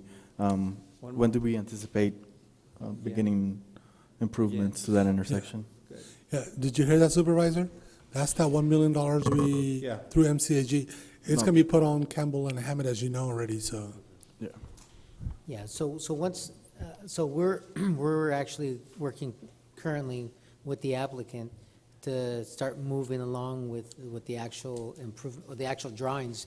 And as she mentioned, the start date of moving the or actually breaking ground on her project, we hope to do it simultaneously, so that way when they're ready to open, we should be done with the improvements. You can see the additional, here we go. Yeah, there's You know, I'm going to use mine. your pointer. Yes, 'cause I'm having trouble hitting the wrong button with that. But here, it shows additional right-of-way that's added to Campbell to allow for vehicle and truck turning in and out. You know, we've got new pavement here, and there's a variety of improvements. There's quite a bit of improvements at the intersection, the Campbell and Hammett intersection, as well as adjacent to this property. So these are a part of the conditions of approval the Public Works Department has looked at closely. Let me ask you a question. Thank you. Also, I think you stated there was going to be electric vehicle charging stations. Yes. How many?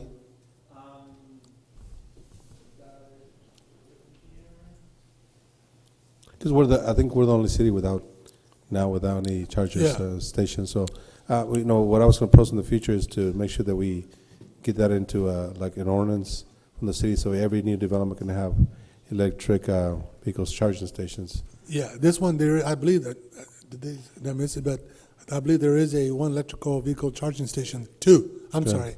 I knew there was one, but I couldn't remember it was one or two, so there was one there. And then there's a clean air. Yeah, clean air, yeah. An additional, which, two of them are charging, and then one is a clean air vehicle, so I'm not exactly sure what that is. Okay. To address a little bit on Councilmember Kang's issue with trucks, I agree with him a little bit.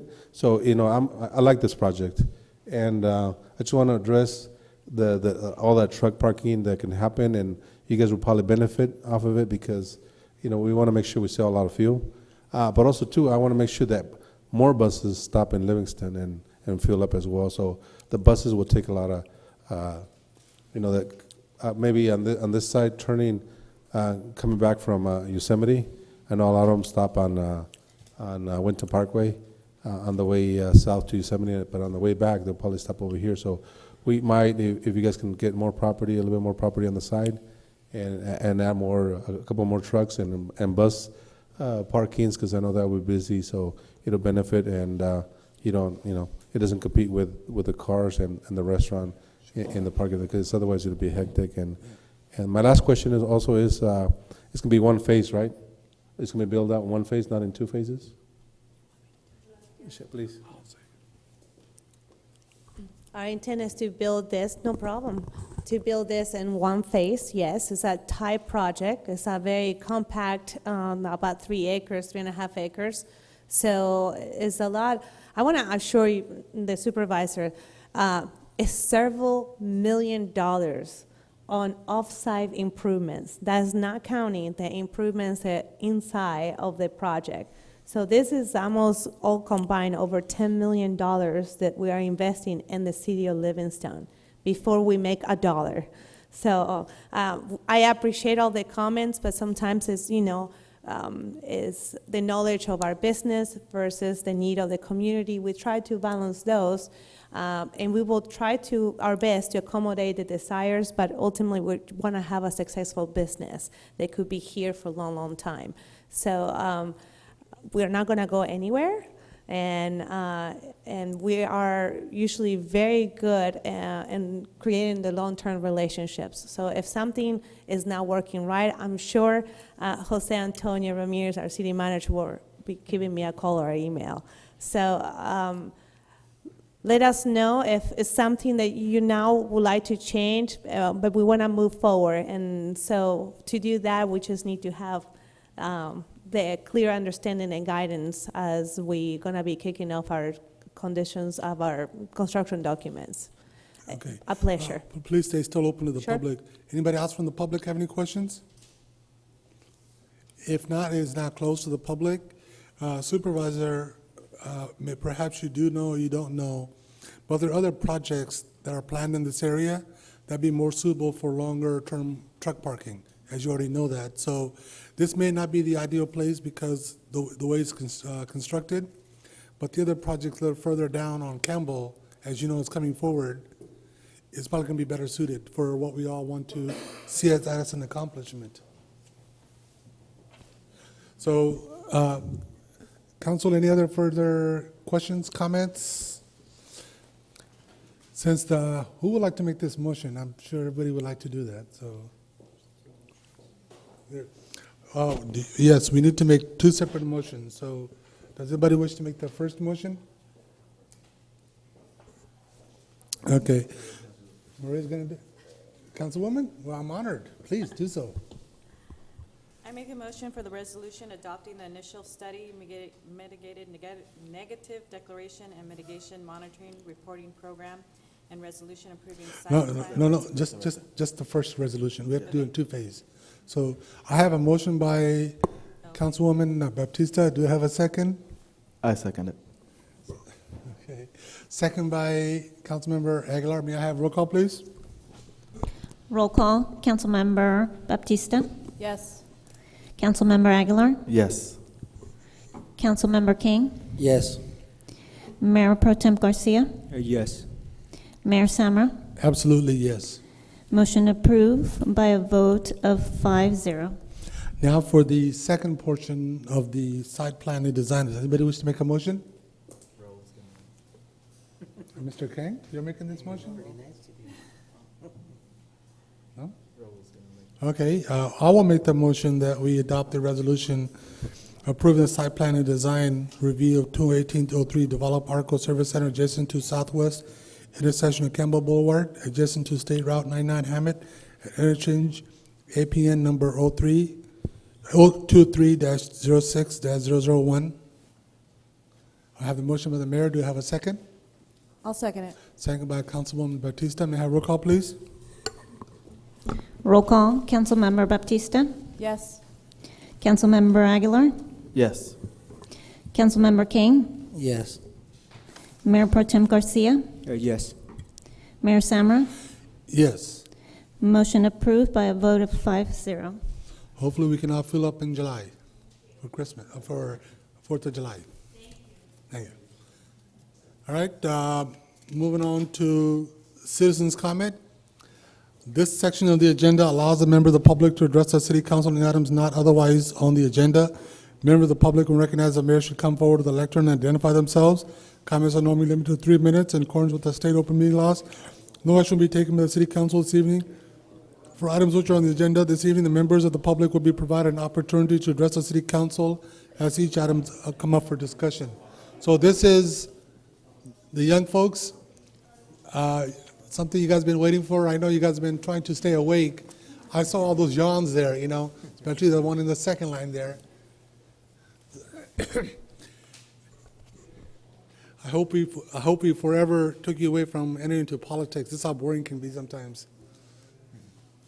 So go ahead, please, and state your name and address for the record.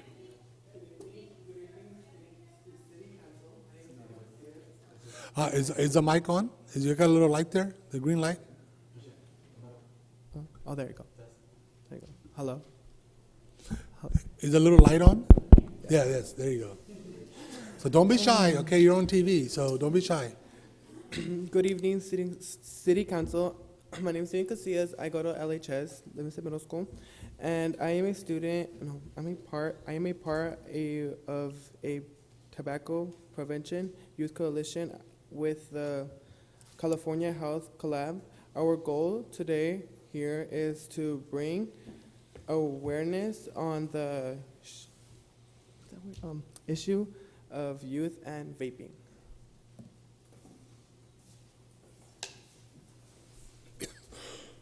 Hi, my name is Crystal, and I believe that tobacco is a big problem nationwide, and it's also affecting our Central Valley, especially youth.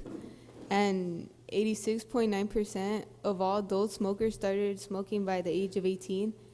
And of those, 80% of kids who ever used tobacco products started with the flavored product. And because of this, I believe that flavored products are the blame for the increase we have seen in e-cigarettes usage because of the flavors are more appealing to us youth with the way it tastes, their packaging, and the marketing. Hello, my name is Daniela, and this issue has led to a 7th person dead from a severe lung illness due to vaping. This is the first death in the Central Valley, and this is the 2nd death in California, meaning that this is 2 out of 7 deaths have been in California. In the US, there are now 380 cases of lung illnesses associated with the use of e-cigarette products, reported by the CDC. We want to ask you, the City Council, to protect our youth from our community. We would like to see more restrictions on the access of these products. I thank you for your time. Yeah, who's the spokesperson? Whoever is going to answer questions, Danielle, did you say your name was? Are you willing to answer questions, or do you have a person spoken? I will Okay. be answering questions. All right, question I have for you folks. Are you asking just to be the flavored cigarettes, or you look flavored tobacco products or vaping products, or total ban on vaping?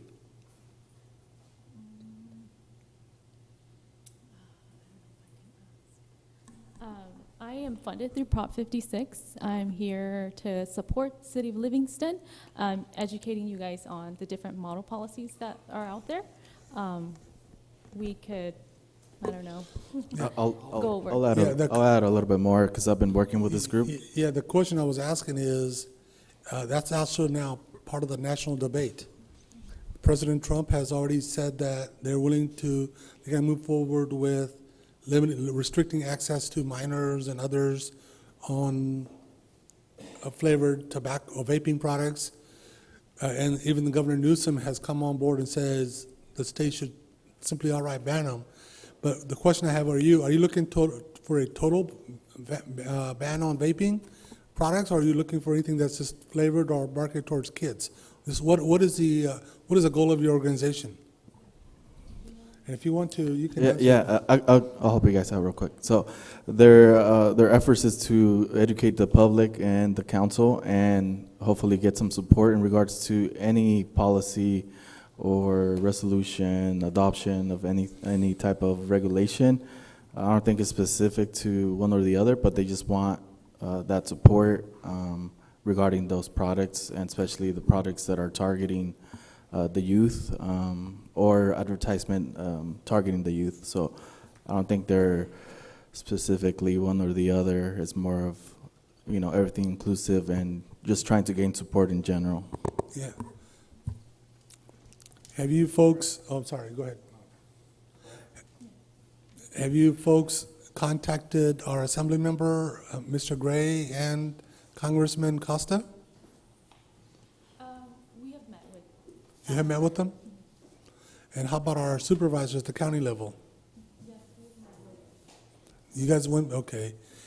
So just what are you asking? Still not clear. What are you asking of the city council?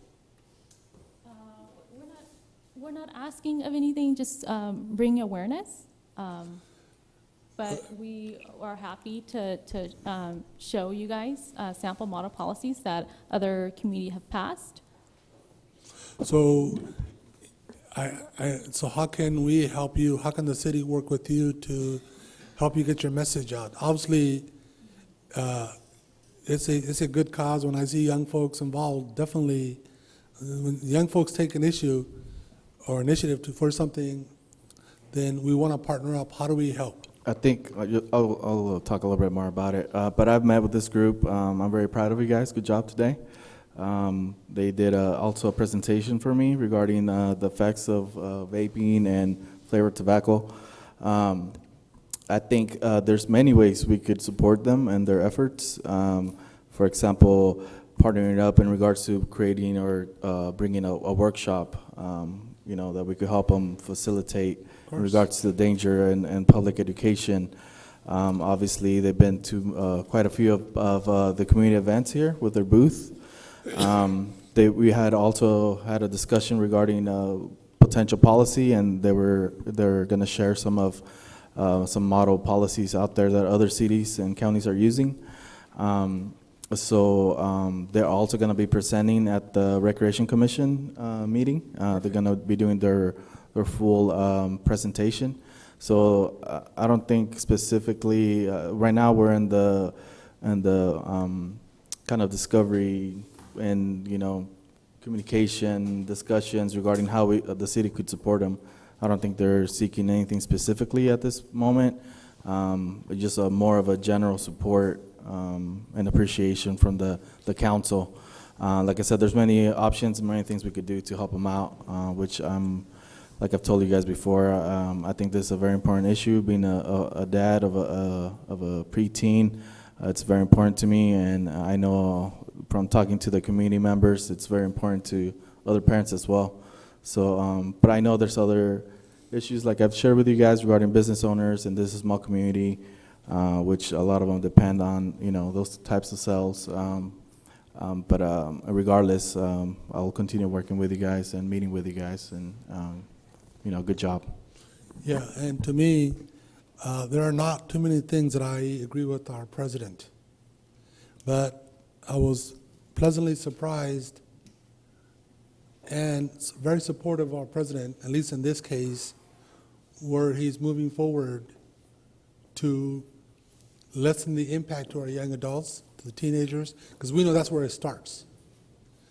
And now there's a whole lot of things where a bunch of federal agents are now looking at Juul and others to see what they've done, and now there's going to be a lot of action going on. In fact, the cause that you picked, and I'm very proud of you guys for doing that, the cause you picked has united, not too many things unite the Republicans, Democrats, but here we have Governor Newsom, about as far left as you can get, and we know our president, so where they can come together on one idea, it's going to happen, and you guys need to just keep forward, and as far as I'm concerned, we're going to do everything to help you as ourselves at our level too. So, of course. Well, first of all, I want to thank the youth and I forgot your name. I'm sorry. Wow. For bringing them and giving their presence and putting up something that they care about. Make sure that their other youth in the schools don't do the vaping. And right now it's an epidemic. It's just like almost the opioids use. And all the counties in California or across the country are having to do with this headache, and as well as the state with the encumbrance of the health. First is the health, and then the costs, right? Because we're all going to be born with the costs across across everywhere. Because in case of an emergency, I'd be willing to pass a resolution in the county, put it up to the board as well, and I challenge the council to just do it, because it's all a matter of preventing worse health in the community. Because I know that one of these cartridges, whatever they're called, is probably 5 times as worse as they say a cigarette of cigarettes, right? A pack of cigarettes a day. And I know that I was just listening that some of these kids are sometimes taking 3 of them a day, which is 3 packs or 5 packs a day. And that's even worse. But that's why there's so many issues with lung diseases, and they're turning out at the hospital. So I'd be willing to pass a resolution. So, but I commend them for stepping up and doing their work up here. So thank you very much. Okay? Hey, just hold on. Council, any other questions? I also want to commend you for bringing this forward. Many of us are aware of the issue. I do see in one of your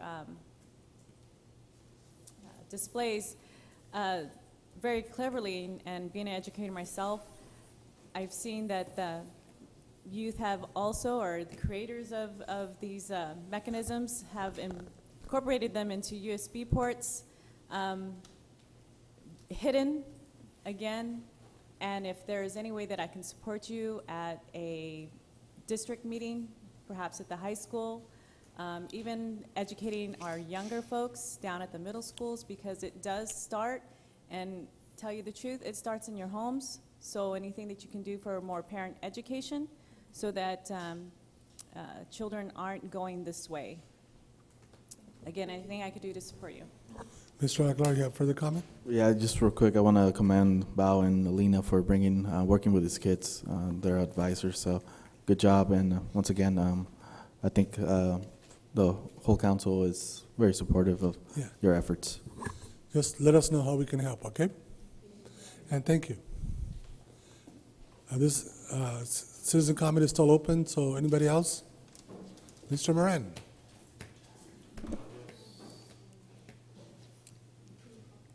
Okay, there it is.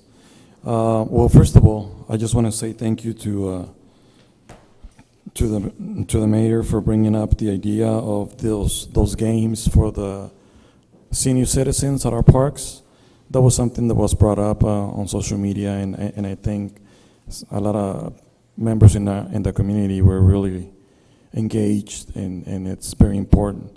Also, thank you to the supervisor and Council Aguilar for bringing up and supporting the meeting times for the county meetings, hopefully to a later date or time, actually, so that more people could be engaged in the community. Let me just kind of start over again. Good evening, Mr. Mayor, Council, City Manager, and audience. My name is Jose Moran, 945 Parkview Drive, Livingston, California.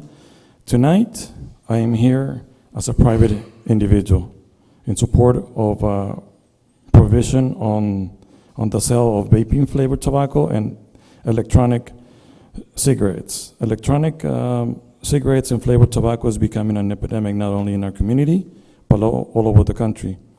Everywhere we go, we see a lot of advertising on these products, which are targeted specifically to the sale and used by our young kids in the community.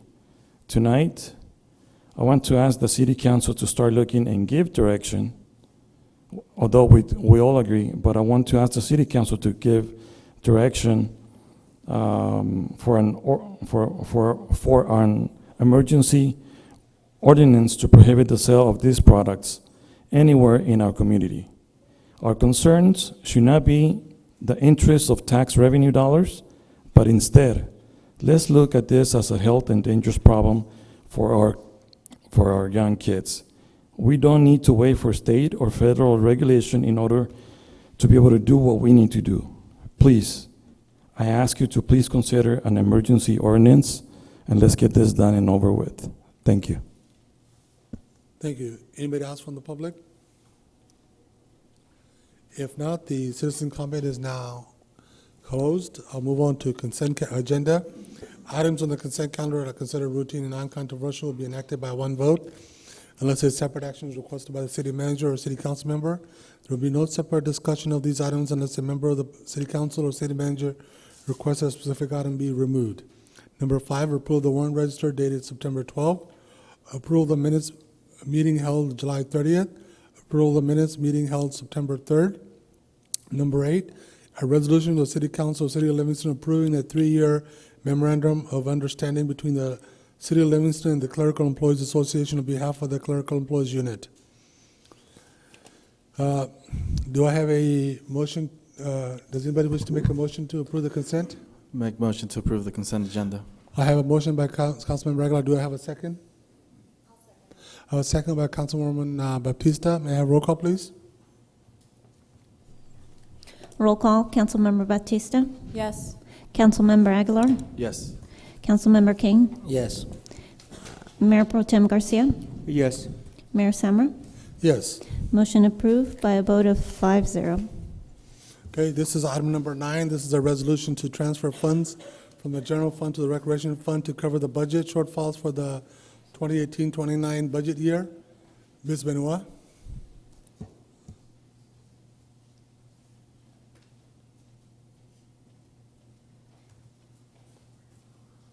Good evening again, everyone. Tonight I come before you to ask for $60,000 to cover the recreation fund for our budget of 2018 and 19. This was on the last consent, and it was pulled, and I'm hoping you guys have questions that I'm hopefully can help you with. Council, any questions? I got a couple questions. Sure. So how did we get this account to be so negative throughout the year? How? Well, actually, I have some explanations. This is the first year that we are independently standing. We're not just a part of the general fund. And I'm hoping that I will be able to do some things to help cover costs this next year. I hope to bring back to you folks some information on raising some fees that we have. And also, we have not been charging non-resident fees to the folks that use our parks, that use our programming. And in a lot of places, they will charge as much as 25% more for the fees to help cover. One of the things too that I'm sure you guys probably understand but never put it with my department, every single person that works for me except for Tony and our Sonia are minimum wage.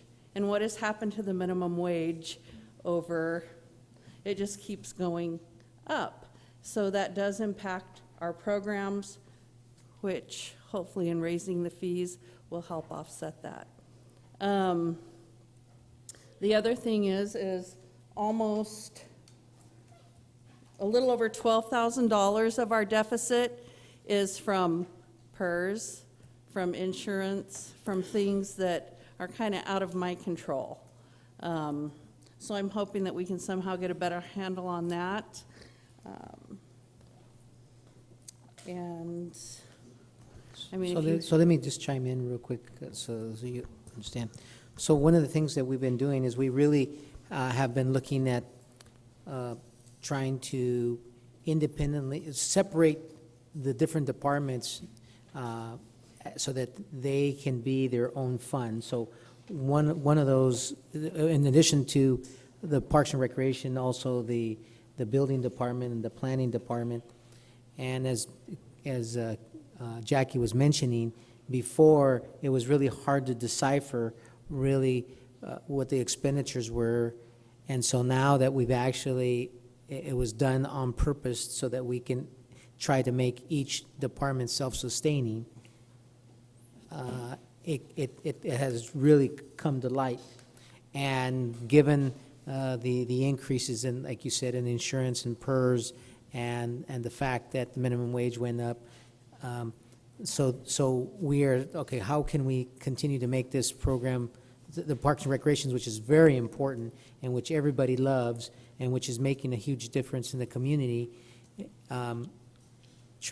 we're going to continue to subsidize that department with general fund money, but how can we generate other funds? So we're looking at programs that possibly, they're going to be hard decisions to make, but which programs do we need to eliminate, where we should continue, fees versus local, non-local, and then just coming up with other creative ways to generate some revenue so that the department can be more self-sustaining, but with help of general fund money.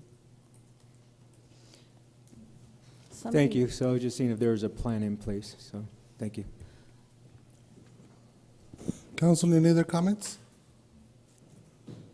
I just want to comment, your department is fabulous. Without it, many of our children, our youth, our citizens in general, wouldn't have the events that you provide in the city for free. Many of the events that you do have don't generate that much funds, and listening to city manager, other ways suggesting how you can bring that revenue up, and I am just glad that you provide those programs, and it would really be a shame to cut any of those programs that you provide for our youth or even for our senior citizens, anything that goes to the rec department.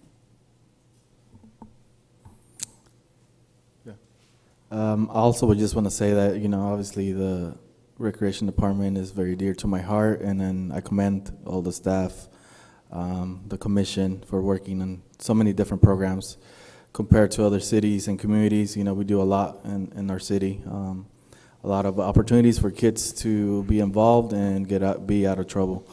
I know there's other ways, obviously, and plan in place where we could improve in regards to, money. And it just takes back to something I've, as the city manager has known, hopefully one day we could get somebody that could be doing grant writing and take advantage of many programs out there that we could, help the recreation department in regards to funding. So that's still my hope that one day we could be able to acquire a grant writer. But yeah, definitely, I think obviously public safety is essential service to the community, but I think recreation is also very important, and it affects everybody. I mean, obviously there's studies and testimony that, getting kids out of trouble, directly affects public safety. So, like I said, I think we, as a community, as a council, know that how important the recreation department is. And I know that we will work together to, improve that and look at fees and all that stuff. So. Thank you, Mr. Aguilar. For me, over the years, recreation has never financially paid for itself. We know that. It's always been short here, short there. Though we may lack in number of dollars, but I think we come out ahead in service we provide to our youth and our folks. $58,000 is a lot of money, and I agree with Mayor Pro Tem, and maybe we do need to look at some fees. But one kid that we keep out of our justice system, more than enough pays for this, and I think nobody would disagree with that. We invest a lot of money in our Explore program. That's not really, it's really to get the kids involved off the streets and thinking and features, And to me, over the years, I've said this 100 times, I'll probably have to say 100 times more, but I'd rather have them throwing balls in the park than rocks in the street any day of the week. And I think everybody would agree with that. I hope the recreation can take this up. As tempting as it may be, I hope that we keep in mind that our local folks from within the city of Livingston, they're not necessarily the most paid workers, highest paid workers, but they are the hardest workers. And not every family usually has the money to put 3 or 4 kids in the recreation program, so we got to be very sensitive to what fees we may initiate. So I would strongly ask the recreation look at it. Yes, outside of the city, as much as we want them to play, they got to be a little more equal to our budget too, But our folks, it's their money to begin with. Everybody that's out there, they're paying taxes to the city already, and this money that's being transferred, it was there to begin with. But I will look forward to see what the recreation comes up with. And that's just a comment. So at this point, does anybody wish to make a motion to pass this resolution? Oh, I'm sorry. This item is not open to the public. Does anybody wish to make a comment? And thank you very much. Good evening again, Jose Moran, 945 Parkview Drive, Livingston, California. I agree with you guys. I think this is highly needed. It's highly necessary to be able to have activities for our kids in the community, and this engages also parents. I mean, I see this is like one of the only communities around here where I see something going on almost every day of the week. Almost every day of the week. And if we have kids doing activities, we have those parents with those kids for the most part. And I don't remember exactly how many people you have impacted with all those activities every year, but I remember seeing a number like in 22,000. It's a lot. I mean, and we do have a lot of volunteers, and I know it's pretty hard to get a lot of volunteers to do every activity that this department has put together. And I'd rather invest $60,000 in a program like this than $60,000 in an. I don't mind investing in an additional officer if we had to, but I'd rather not, to be able to cover, for all the activities that kids won't be able to do in Parks and Recs, Obviously, we would have, eventually, once the community is growing, we will have more need for other things, and I don't mind looking and supporting, increasing some of those fees, but not canceling any. Actually, I would rather see the program grow, because it's going to be a benefit to our community. Thank you. Thank you. Anybody else from the public?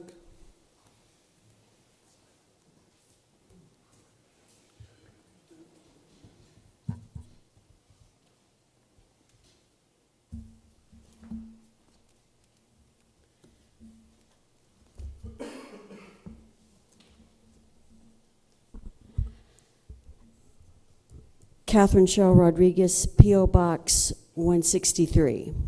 I have been pretty much a regular at city council meetings since at least 2007.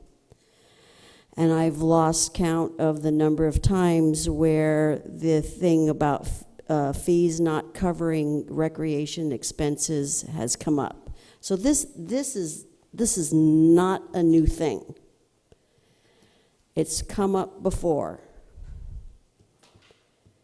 The other thing I want to point out is the recreation department is charged with more than just the sports and activities that we associate with children.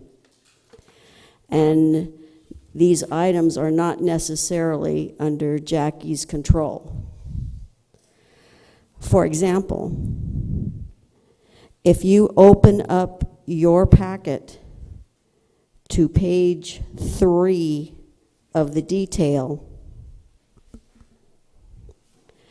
and go down towards the bottom and you look at account number 1125-106-4971, you'll see where the recreation department is taking a $10,000 hit for 4th of July city expenditures, where none had been budgeted.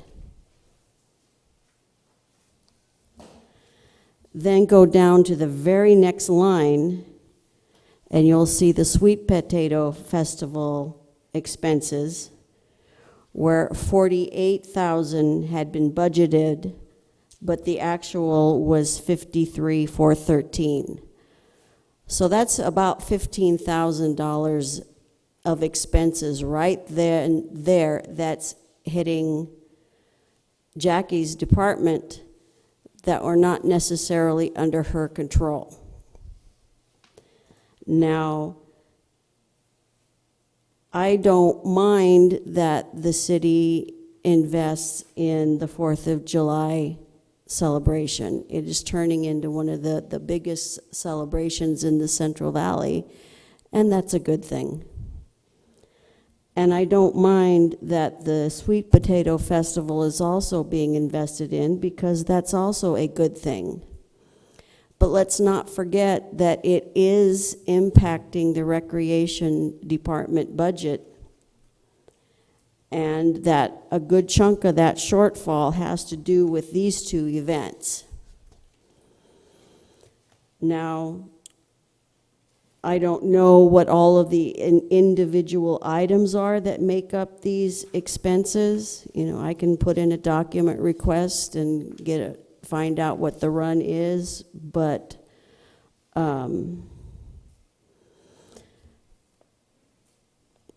please let's not be beating Jackie over the financial head about items that are not under her control. If the council wishes to have these events, then you're going to have to expect that those expenses are going to have to be covered. Thank you. Anybody else? Okay, if there's nothing else, close to the public. Council, any further comments? Will I entertain a motion? I make a motion to adopt the resolution to transfer funds from the general fund to the recreation fund to cover budget shortfall for the 2018-2019 budget year. I have a motion by Councilwoman Baptista. Do I have a second? I'll second it. Second by Councilmember Kang. May I have roll call, please? Roll call. Councilmember Baptista? Yes. Councilmember Aguilar? Yes. Councilmember King? Yes. Mayor Pro Tem Garcia? Yes. Mayor Summer? Yes. Motion approved by a vote of 5-0. Thank you. And going on to item number 10, this is a resolution approving the property tax sharing agreement between City of Livingston and the County of Merced. Before we begin, Mr. Grant, I think there are a couple of council members that wish to make a comment before we begin. Yes, for the record, I just need to let you guys know that I work for the Merced County Sheriff's Department, and this is in no way an agreement with them. And we got the opinion from the FPPC, and they stated that I can vote on this item. Thank you. And are there any other further comments, or Mr. Aguilar? Yes, for the record, I'm an employee for the Merced County Human Services Agency. I'm also a volunteer firefighter. My compensation is not affected as an employee of the Human Service Agency by this agreement, nor is my status as an extra help firefighter for the county. I have no direct financial impacts. This agreement also not directly with either the Human Service Agency or the fire department. Okay, I have does anybody need to recuse themselves on this? What was that again? Are you recusing yourself, or you don't believe that you need to recuse? I don't need to recuse myself. Okay, we all heard the comments that there are no conflict of interest, so that means we can go ahead and move on with this item. Mr. Grant?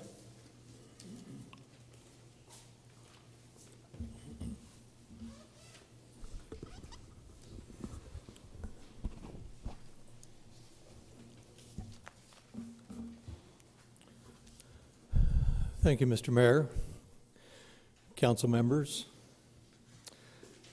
The item that is before you this evening is to consider a tax sharing agreement between the City of Livingston and the County of Merced.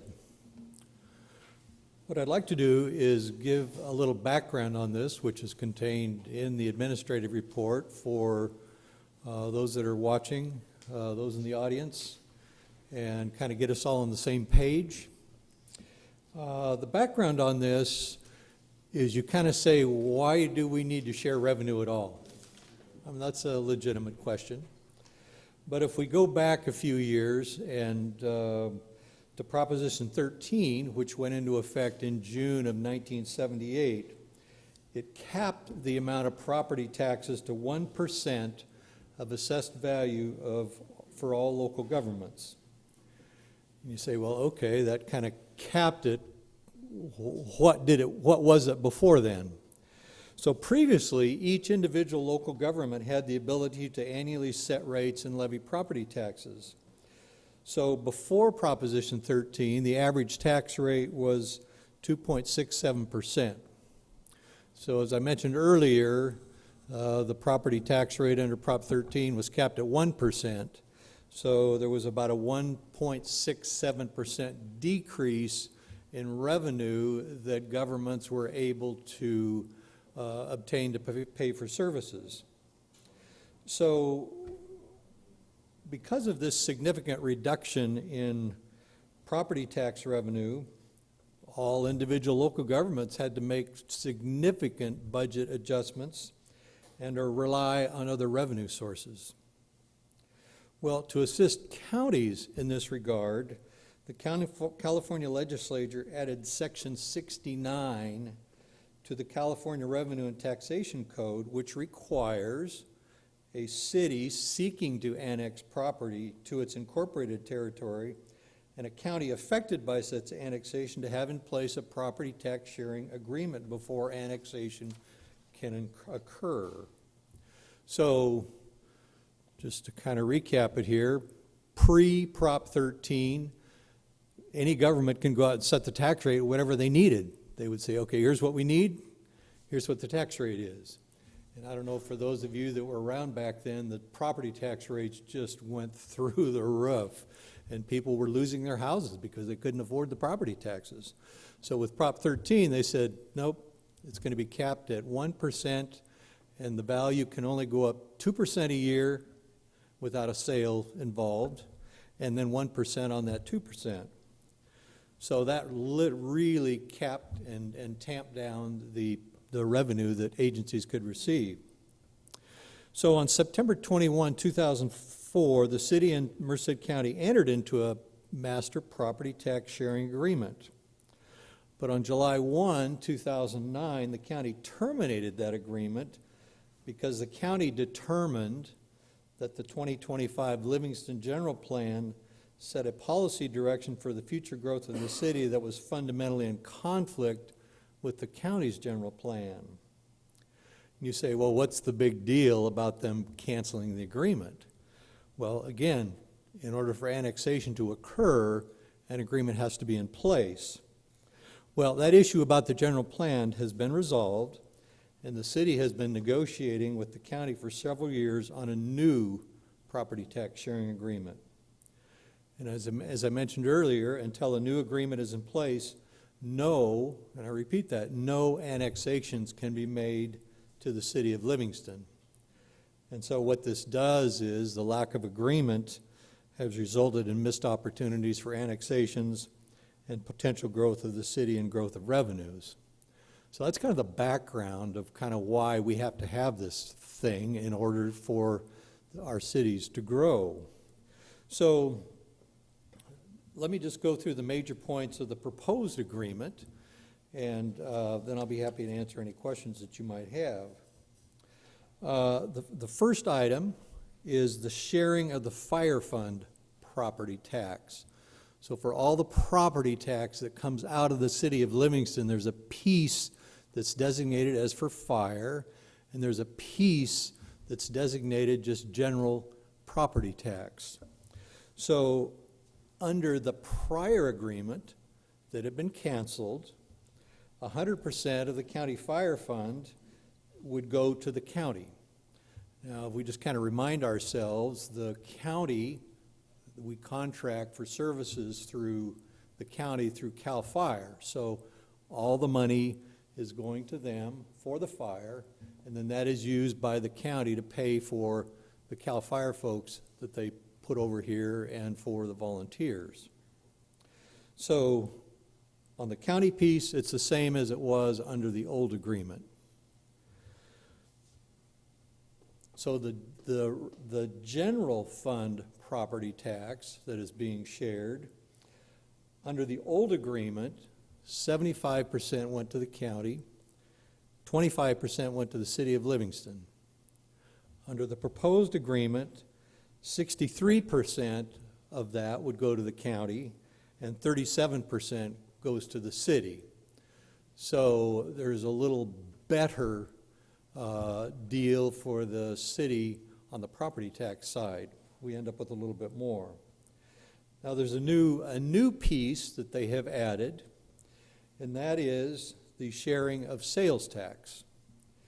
Now, just to make sure we all understand this, Section 99 of the California Revenue and Taxation Code provides only for the sharing of property tax. It doesn't include the sharing of sales tax. But in this county, the cities of Los Banos and Atwater currently share sales tax with the County of Merced with their tax sharing agreements. The City of Merced shares part of their sales tax, but not as part of their revenue sharing agreement. It's a separate agreement. The proposal from the county on the sharing of sales tax is that effective January 1, 2024, the city would share 5% of its 1% Bradley Burns sales tax receipts. 4 years later, effective January 1, 2029, the city would share 7.5% of its 1% Bradley Burns sales tax receipts with the County of Merced. Currently, the City of Merced shares 7.5%, so the percentages would be the same. The term of the agreement would be for 10 years, and then there's some provisions on how the termination would go into place. But one thing that the agreement provides for is if the agreement is canceled, the sharing of sales tax and the sharing of property tax continues. There's no abatement or discontinuance of that. It would continue. There are a couple other things in here as far as agricultural mitigation. It's where the City of Livingston would participate in future discussions to establish an agricultural mitigation program. And then there's some language in here on city and general plan cooperation. The county and the city would refer applicants received by each and consider all comments before forwarding the application to the local agency formation committee. So just a comment on the sales tax. Again, other cities in this county do share sales tax, but I just want us all to just remind ourselves that Livingston is different when it comes to sales tax. You really can't buy the same stuff in Livingston that you can in Merced, in Atwater, in Las Banas. And the reality is a lot of citizens here go elsewhere, Atwater, Merced, Turlock, to buy some of their things. And so the city does not receive the kind of sales tax that these other areas do. So with that, I'd be happy to answer any questions that you might have. Okay, thank you, Mr. Grant. Before we open it up for questions from council and then from the public, I just wanted to point out that I had the opportunity to negotiate the original agreement that was canceled in 2006, and then also working with Councilmember Aguilar, we worked for many, many months in trying to come up with the best deal possible for Livingston. Along the ways, I think we fought hard for the community, for the city. As you mentioned, originally it was 75-25. We're a little better this time around. And also, we do have something that Atwater and Las Banas does not have, the ERAF. I think that's a huge benefit to Livingston to get into the ERAF agreement, because it does actually offset some, if not all, of the sales tax that we'll be sharing in 5 years. So I think some of that is possible. And also, you have to learn from what you had to suffer through or go through in the past. That's why entering into an agreement and then have county just say, you know what, we don't like what you got, go away. Because they have the upper hand, the leverage. That's why for the council and then for the public, there are provisions in there that county just simply can't look at our general plan and don't like it or something and say, go away. It doesn't happen. It actually has to go through LAFCO and all of them. And county actually has no say in what our general plan is going to be. It's all up to LAFCO. Anytime I'm off, just let me know. Just legal, you're aware of it. Mr. Aguilar, you're aware of it, so please step right in. I just want to make sure. And second,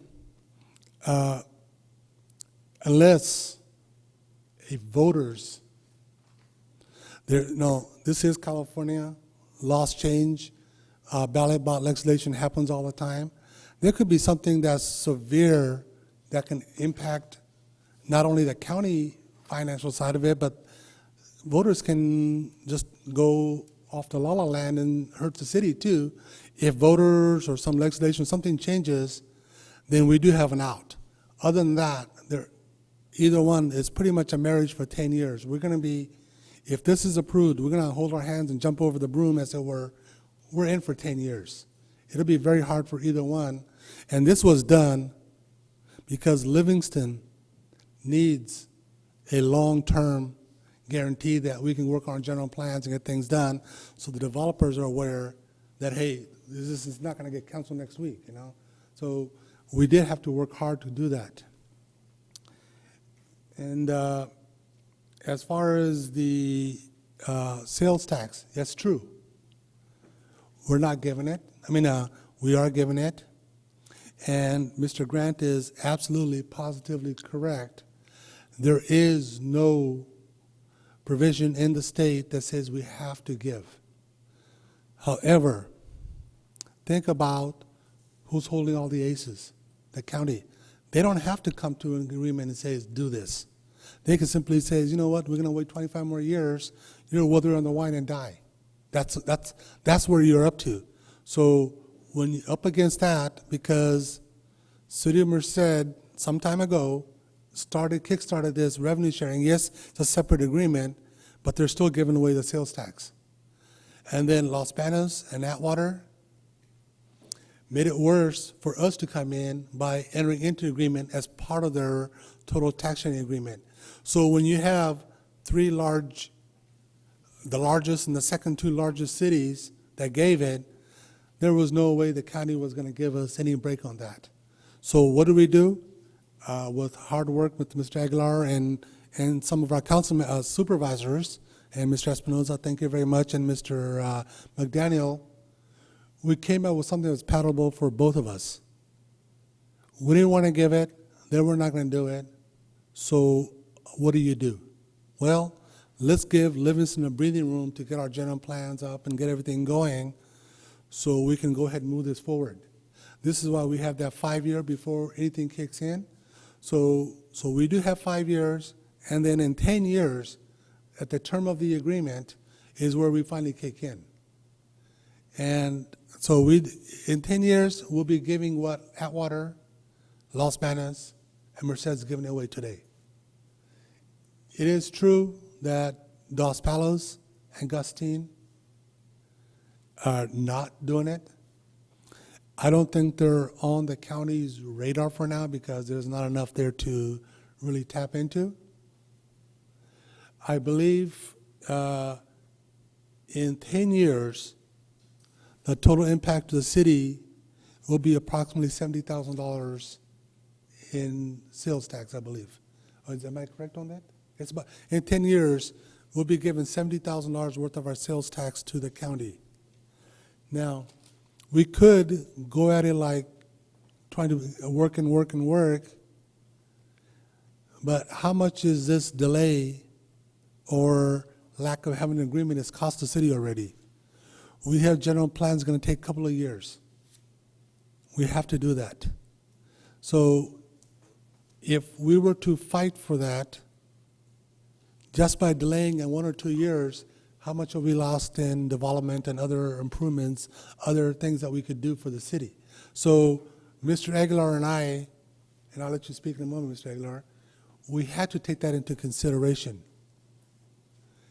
And so did we get everything we want or we have now? In some ways, yes, in some ways, no. But did we get the best deal possible? I believe we do. Did the county get everything they want? Absolutely not. They were fighting us tooth and nail on ERAF. And everybody, all of our staff, and I want to thank each and every one of them. I want to thank Mr. Grant and Mr. Ramirez.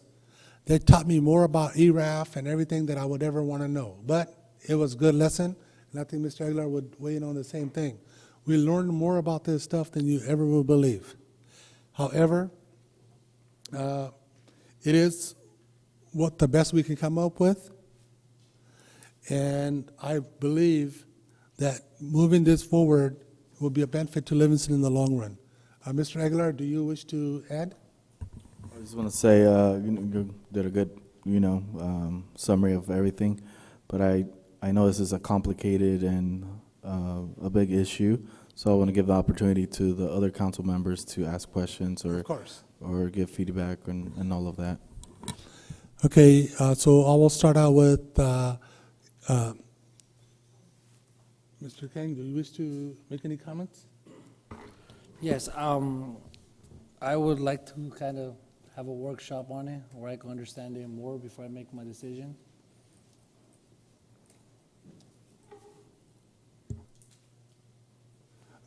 Workshop.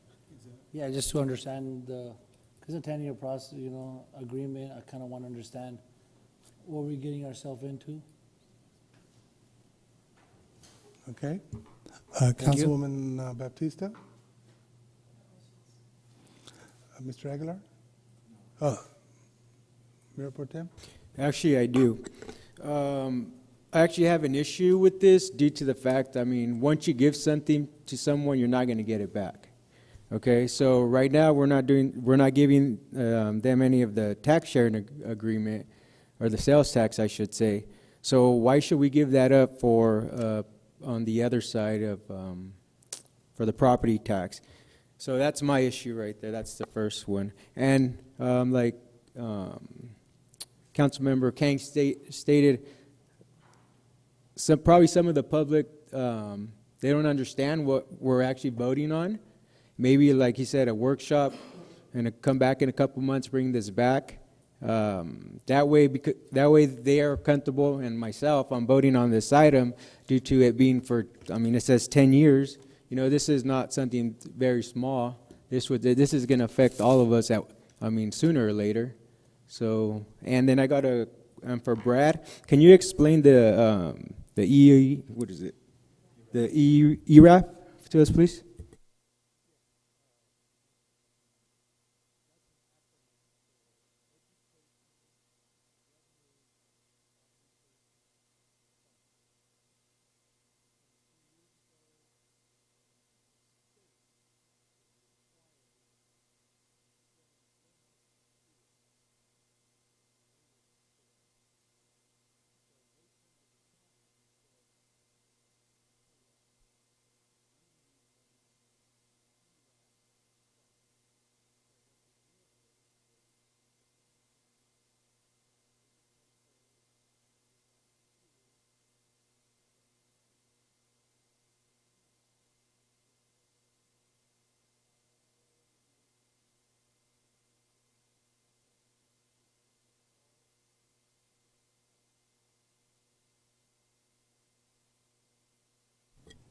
Thank you.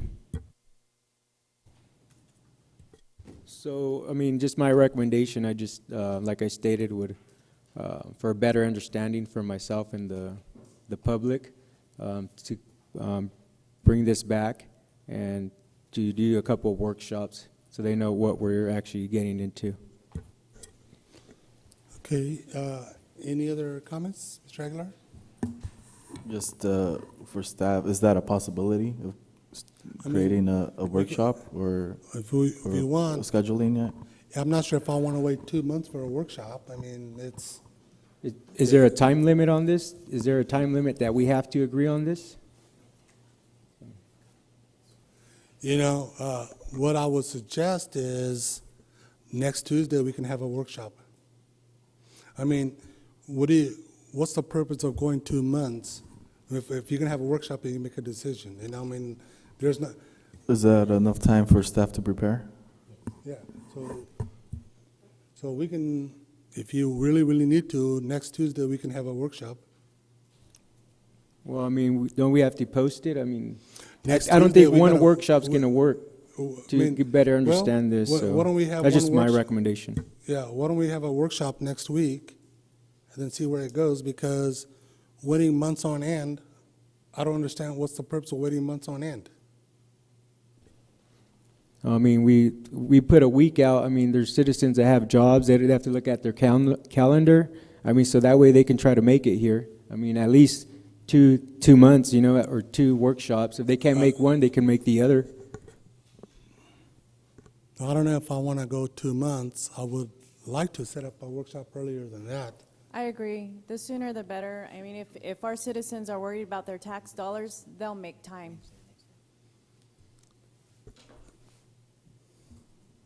I mean, it makes sense to have a workshop. I understand that, you know, it's an important issue and everybody should have at least an understanding.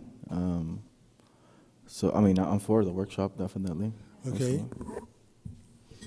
Then, in regards to like scheduling or whatever, I just want to make sure that we're fair and give staff an opportunity to prepare. Because I know I know there's other stuff going on too. So I don't want to put you behind or you know.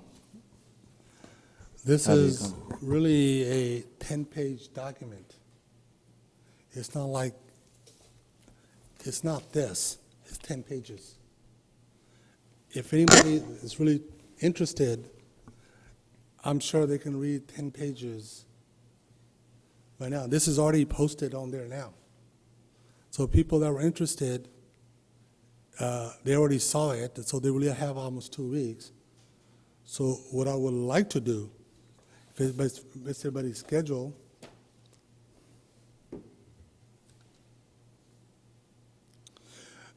I'd like to set up a workshop for the 24th.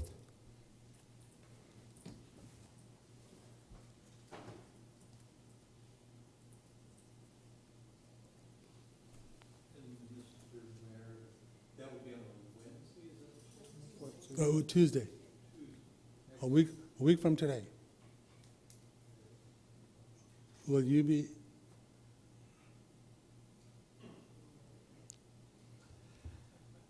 Well, with all due respect, Mr.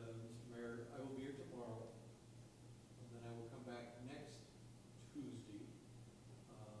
We'll work diligently tomorrow to put together whatever we need to do. Yeah. That's what I'm saying. That's fine. Okay. Next Tuesday, on the 24th. On the 1st, because he's not gonna be here. You're not going to be here on the 24th? Well, I will be here, but That's what I was saying. I don't want to. I know obviously your schedule and stuff like that, so I don't want to put Yeah, you in we that can push it situation. back for a week for the 1st, October 1st, right before the council meeting. I mean, you pick the day, we'll make it work somehow. I'm just I mean, telling you that it's going to be real tight for the 24th. do we really want a workshop before the council meeting? Because then what time you want to start? 5? So can then we bring this back on the 15th or the No, next? I don't want to go that long. I mean, what's the hurry for No. something that's probably going to affect because it? this is to me, it's a 10-page document and with the presentation. You have opportunity, council has opportunity, and they've had the opportunity 2 weeks ago when they knew this was going to come up to go ask questions. People had the opportunity. So I would like, and I'm asking the council to put on this on the 24th. Well, I can't be here on the 24th, and I would like to attend. I have training, law enforcement. Then the 25th?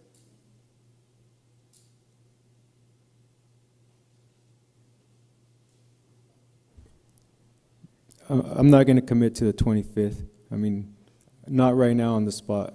Well, You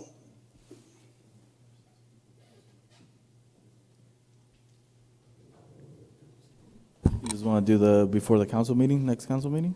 I mean, can we get comments from the citizens before we put a date? I mean, I was going to open this up to the public anyway, and it's anybody that's interested can obviously comment right now. So, Do you have any input from the public? This item is not open to the public. Does anybody wish to speak?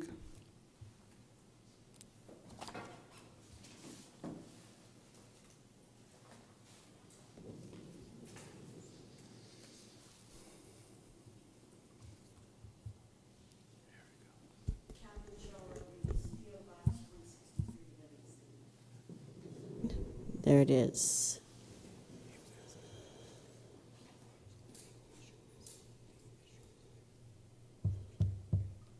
As you can see, I'm having a little bit of difficulty with words.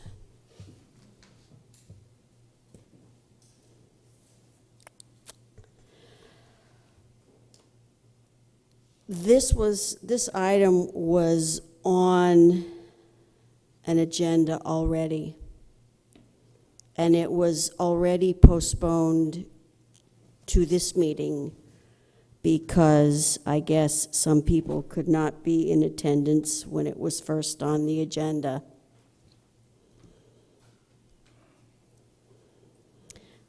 This item is in an agenda packet that goes out over the weekend. There's been time to digest this. There's been time to ask questions.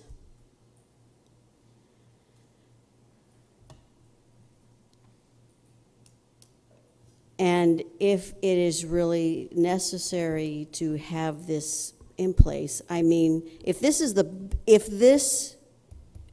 best deal, if you are confident that this is the best deal that we are going to get from the county, then you need to make a decision on whether or not you're going to vote yay on it or nay on it, but don't drag it out. Okay, it's an old expression, fish or cut bait. If you're going to vote on it, vote on it. If you really don't understand it enough to where you can vote on it and you really need a workshop, you ought to be able to get your act together and get a date pretty close to now. Because something like this, you need to put a period at the end of it and move on. It gets really annoying when things get postponed and then postponed and postponed for this reason and postponed for that reason and postponed because this person can't be here, postponed because that person can't be there, postponed for whatever reason. It's already been postponed once. Quit diddling around and make a decision.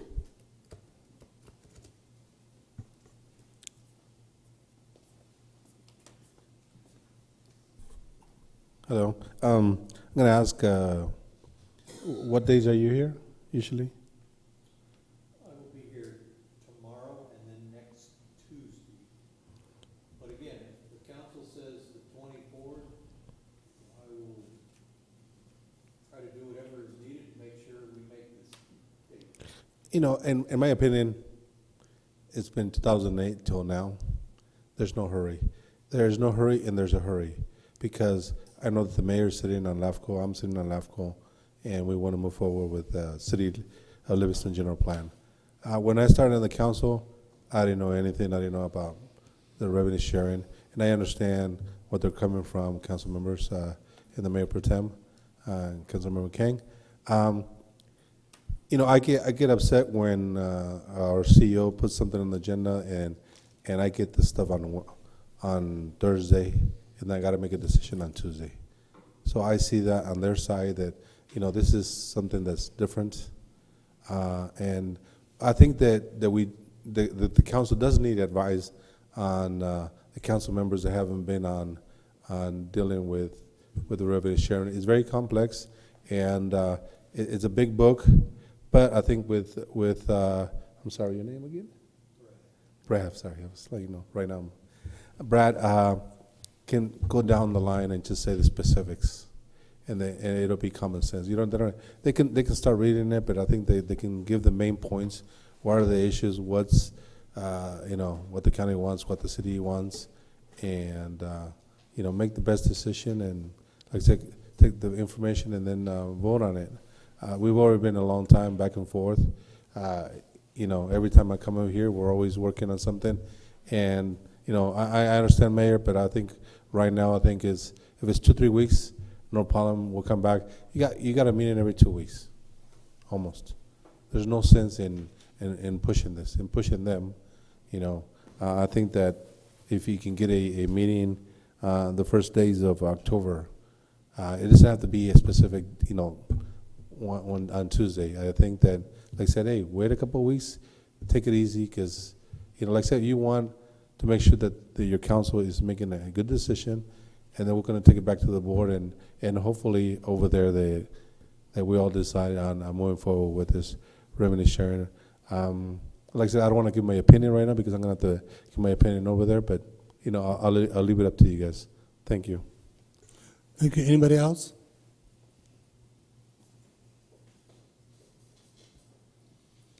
All right, item's now closed to public. Council, any further discussion?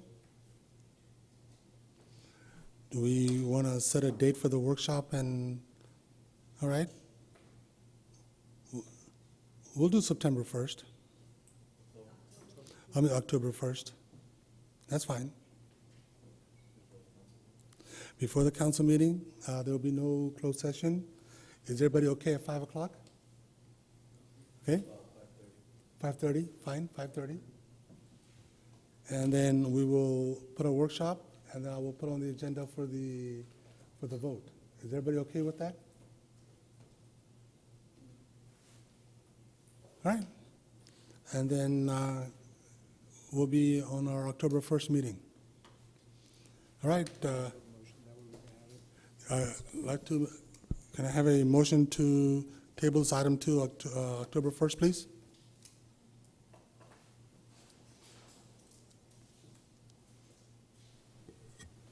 Motion to make the, to move it to October the 1st at 5:30.